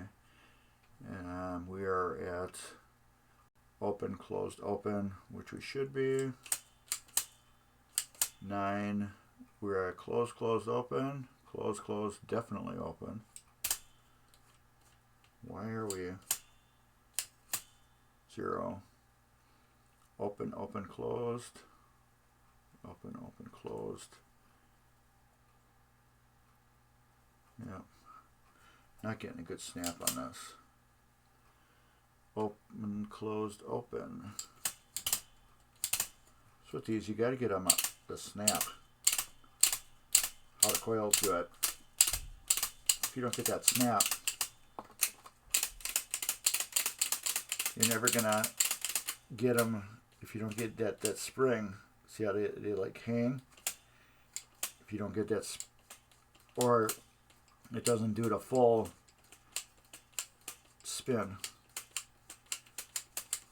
But you gotta get that snap. You get that snap like the machine does. And everything's working. Cool. All the score reels are rebuilt, which is awesome. Like I said, this game wasn't a fire. This is all just nasty, and there's nothing I can do cheap to do it. I would have to take this completely apart, put it in a bathtub, or I mean laundry tub, soak it down, scrub it real good, and then I'm probably going to have to polish it to get it better, because all that smoke and everything really bit into the metal. That's why you see where the guides are here along the side here. It's mint because that was protected from the smoke. This, I can, even scrubbing it real hard, it's doing a little bit to it, but it is just so bit into there. Even if I do a little naphtha, the naphtha is not taking it in there. I don't know how this game like stayed working for all these years, to tell you the truth.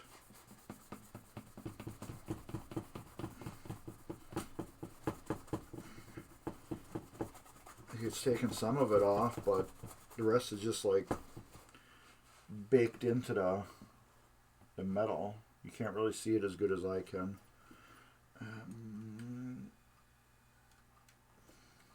There. See how it's still, even though I scrubbed it off, it's still there.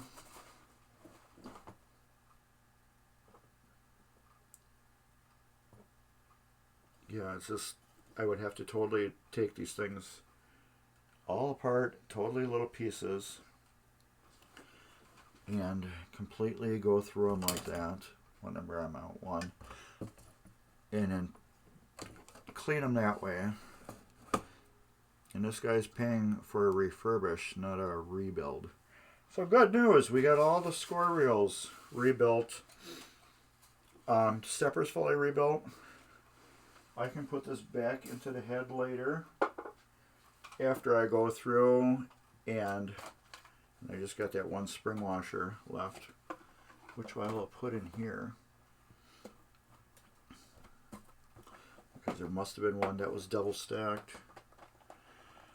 I will go through that and check all the light sockets, and we'll get our new light bulbs. This will be all Comet light bulbs in it too.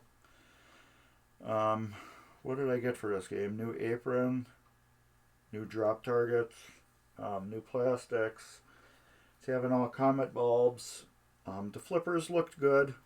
2 of the flippers we were replacing. The two upper ones are getting replaced. Comet Retro. We're going with the Comet Retro on this game. I do a little blend of Comet, Frosted, and Sunlight, and clear bulbs, the retro ones. The Comet Sunlight go in the score reels, so they'll have 4 sunlights or 5 or whatever. I think there's 4 for the score reels because that lights them up a lot nicer. Any bulbs you're going to accidentally see through the playfield, if you move around, those will be all frosted, warm white. The ones you can't see in a playfield, those will be clear warm white, just so they can give a little bit extra light to the playfield. And then some of the inserts underneath I will color, or I will put like those directional these type bulbs.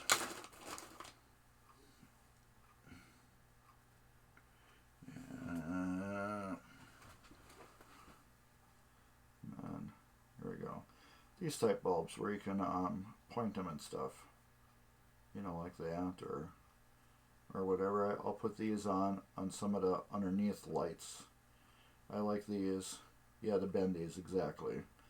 These, because a lot of times you put the bulb in and it's not in a perfect spot, so either way I can just wig it over that way or wig it over that way, or bend it back a little bit like that, or really push it up into the socket, because I don't understand how they wanted to illuminate these games that sometimes they just didn't do them good. I'm guessing just for a factory it was a lot easier. Throw the lights on there and be done, in one swoop. The super swooper. But, and these are if you go to Target and you buy Target ham or chicken or turkey, you get these, and I use these all the time for holding parts. But yeah, so we got our square rails rebuilt, which are good. Now later on I'll prop this up somehow, and then I'll buzz out all the light bulbs, and then I'll put this back into the head, and then I got to drag the body down here because that's up in my family room right now because my basement is full.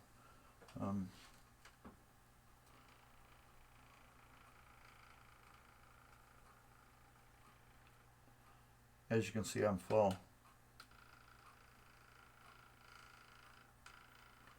I can't even get to my Beatles or play MGC's Baywatch right now. I can turn them on, but I can't play them. Baywatch will be. Yeah. So yeah, I can turn them on. So if you've been to MGC, you've seen that Baywatch because that belongs to MGC. I get to babysit it for some reason because I've been taking care of it. And there goes my Beatles finally booted up. So yeah, I love the Beatles. I bought that brand new. Yeah, and then we'll do the tour. Right here, that's a Trident. That's a customer game. Between these two in the back would be my Gulfstream. And this one right here, that's a brand new game I just got, which is a Williams Lucky Ace, which will be for sale coming up. This is Chicago Coin Pirate Gold. That was a customer game. Now it's my game due to a thermonuclear meltdown with the coils. Just behind it is a Gottlieb Captain card. And then we're going to go over here. This is Williams Travel Time. I have 2 of them And then right in front of it is the Williams Grand Prix. This is a Bally Knight Rider, which is a customer game. As you can see, I got the board out. I have to do the play field, and the head is already done, as you can see by the square rails. This is the star pool that will be going to MGC. That right there, that is, oh, what the hell is it again? Solar Fire, a Williams Solar Fire. That is not mine. No, this is not a full-time job, Bork Dog. This is not a full-time job.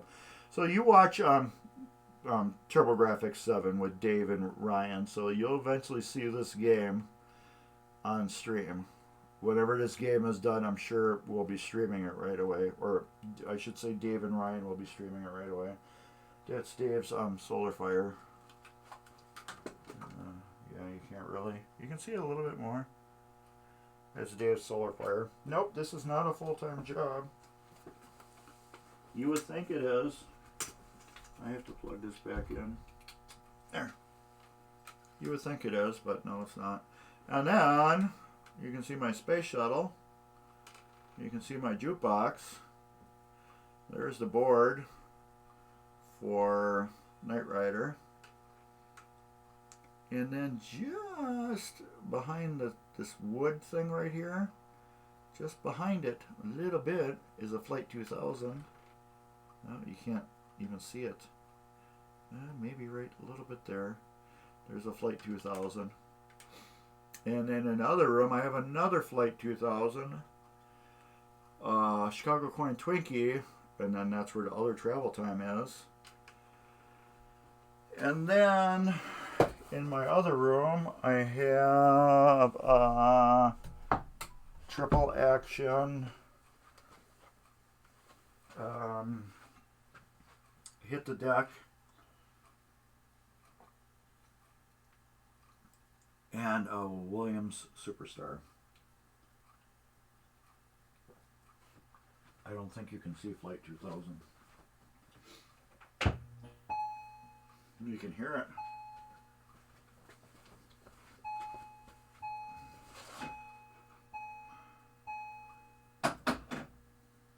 No, you can't even see it.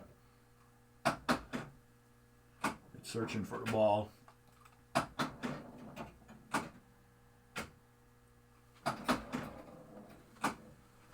I must have him locked up there.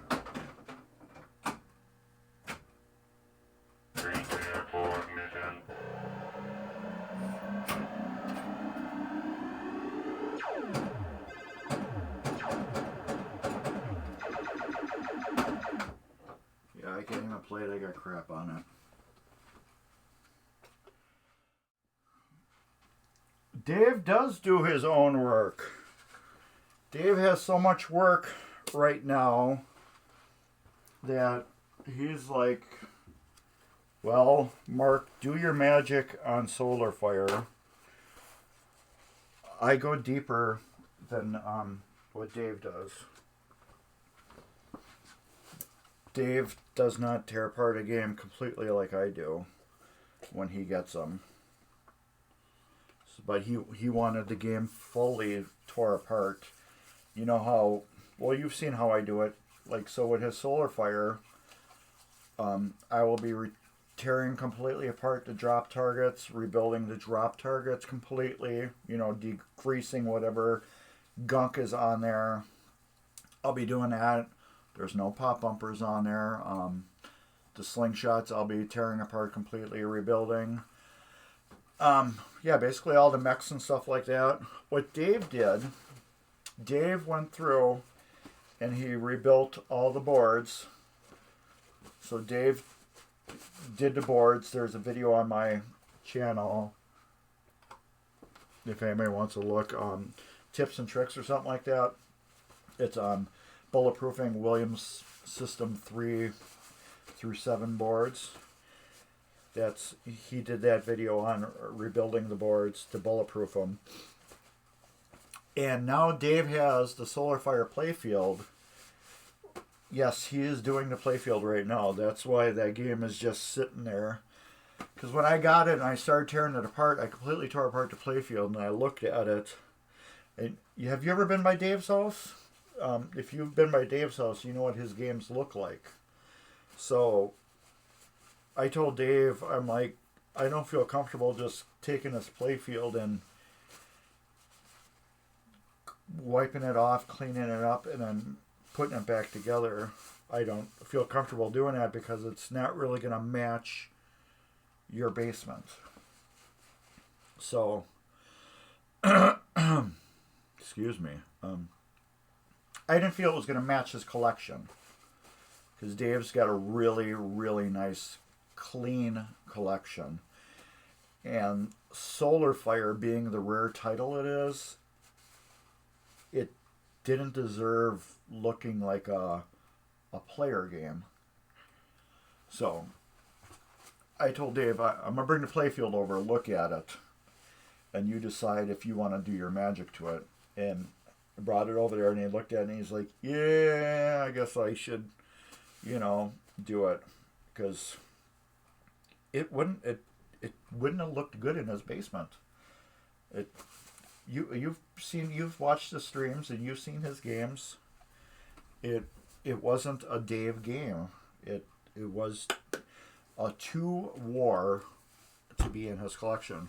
And that's going to stay in his collection because that's a great game. So as soon as he gets done with it, then I'll do my magic and tear the rest of everything apart and then rebuild it back up and then bring it back over by Dave's, and then they'll stream it, hopefully with me there. And hopefully it works 100% with no screw-ups because, well, Dave did the board, so he's going to get blamed on that. But if anything like locks up due to bad adjustments or whatever, that's going to be my fault.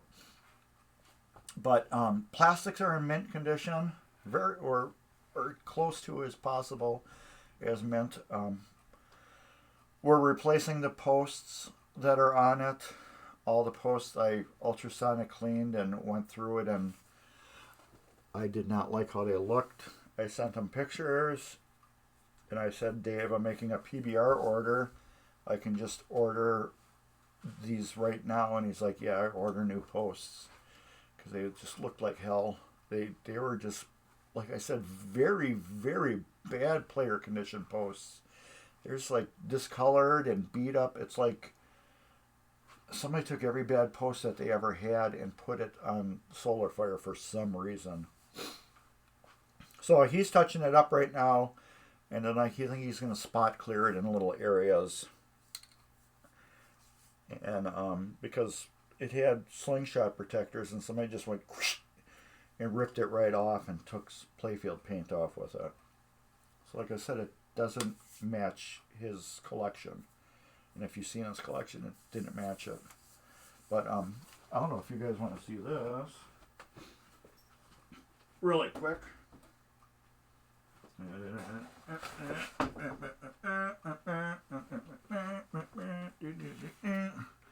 I got a new playfield for my space shuttle.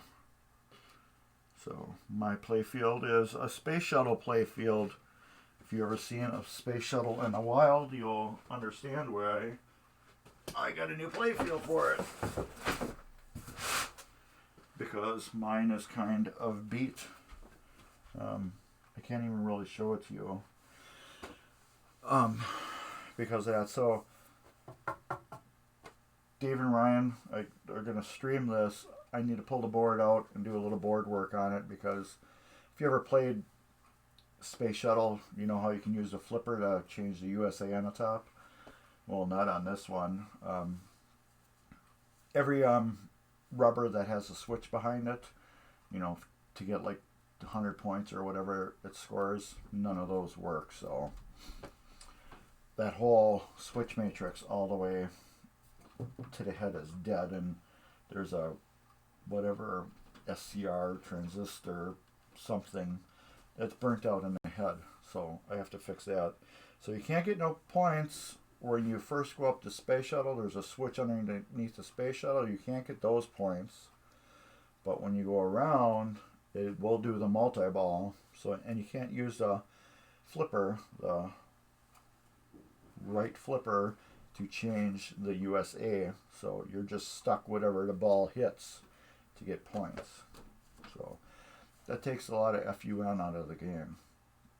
So we're going to stream it before so everybody can see what a just beat straight nasty game looks like. And then we can do it after when I do the prettiness to it that I do. And then I got my Flight 2000. If you've watched Dave's show, you see him doing it. It's also friends shows. Let's go over my friends shows that you need to watch. First one, we're going to watch Dave's Arcade. Go to Dave's Arcade on YouTube. If he hasn't changed the name of it yet, it's going to be harder to find. So go to my YouTube channel. Go to my channels. And then you'll see all the cool people that I have that I watch their channels. So you can find Dave's Arcade through there. If he hasn't changed yet. He's got 100 subscribers, but I think it takes a little while for them allow him change his name. And then we got Travis Hove Gaming, which is also, he has not changed it yet. Okay. So we have Travis Hove Gaming. That is also in my, all these channels are going to be in my channel list. So he's a friend at work that does PlayStation 5 streaming. So if you're into watching people stream PlayStation 5 games, please check him out. Bike's Classic Pinball, I don't know where he is right now, but he does a lot of stuff like me, but with a little twist. He's quite the character, so his shows are fun to watch. Tanner Walters, check him out. He's also on my channel list. He's the EM Mad Scientist. He's the one who did the EM Scorekeeper and a track mode that will be in Superstar, or no, not Superstar, Star Pool, which will be for sale at MGC. If you're interested, message me at Mark's Basement Arcade, and we can talk over price on it. Otherwise, I'm probably going to put it in an auction if it doesn't sell before the auction. I do not want to bring it home. If you don't know Pinball Shenanigans, I don't know where you're living.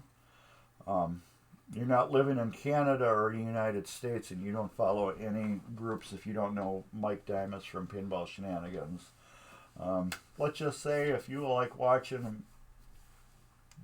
pinball work like I do, but on solid states, and you buy a kit to do something and it comes with instructions and you don't read the instructions and you put it together, there's your shenanigans.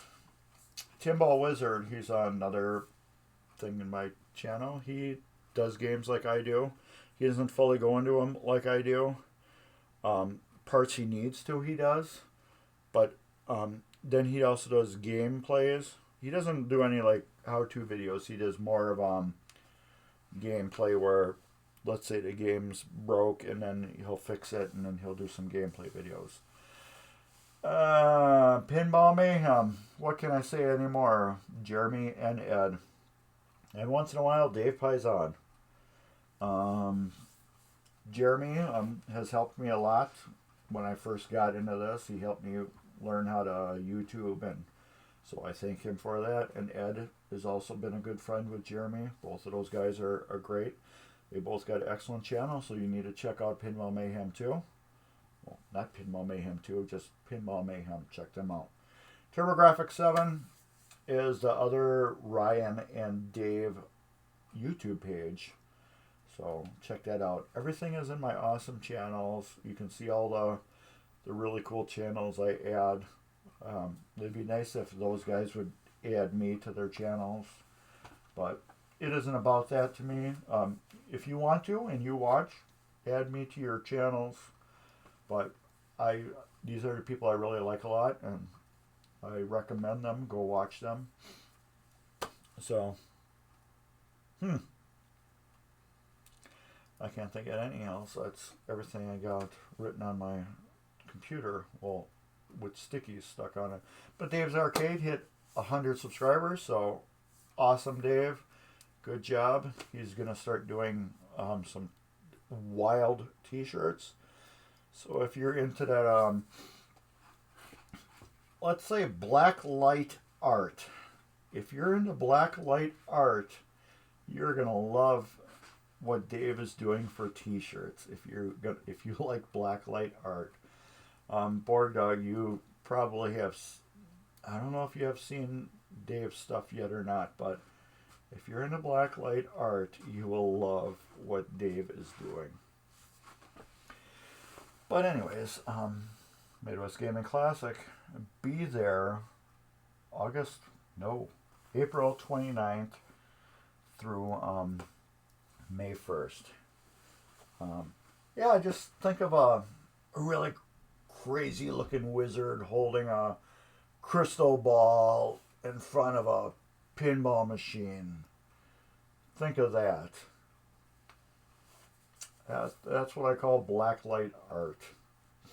Yeah, that type of stuff. Or, kind of like Rat Fink. I think that's his name, Rat Fink. Or he had like real crazy caricature stuff. Dave's going to have some cool stuff like that. So yeah, you'll be definitely want to check out.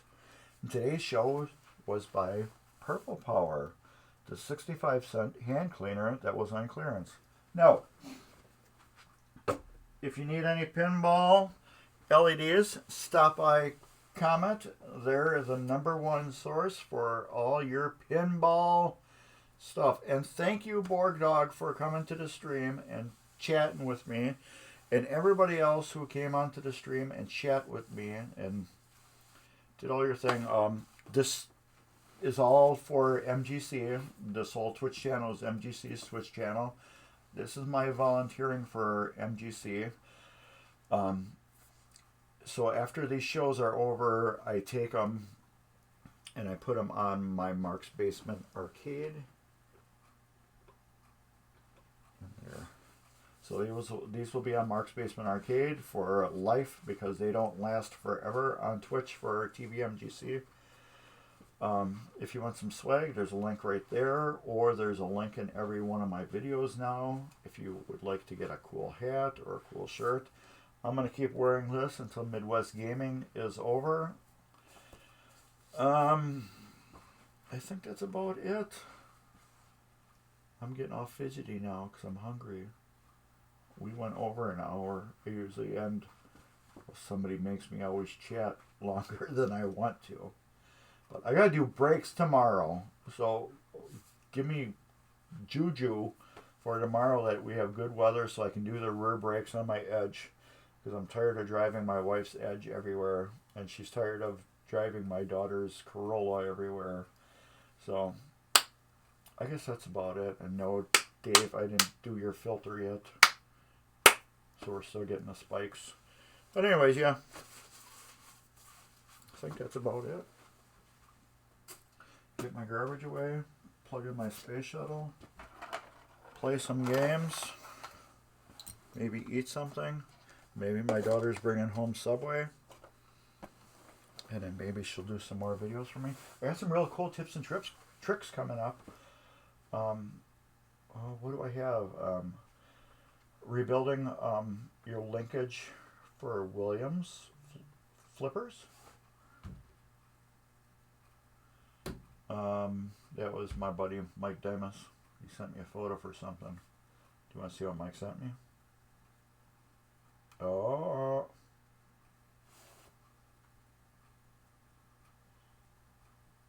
He got a 3rd place trophy. Cool. Congrats. You get a 3rd place trophy. Officially, unofficial Ontario Provincial Championship up 3rd place 2022. So he just sent me that. So congrats to Mike Dimas for getting a trophy. I guess he was in some thing lately I didn't know about. But anyways, yeah, that I'm gonna do I did a thing on pop bumper lights and how to use your original socket correctly so you don't have flickering, blinking lights that do bad, naughty things that you don't like. I have that coming up. Modding your flipper buttons to the Comet light kit. A better how-to. I don't know what else. I have hundreds of videos on my daughter's computer that have to get uploaded. Well, maybe 100 videos. I have some Baywatch from last year. Some tech I did on that. I have that.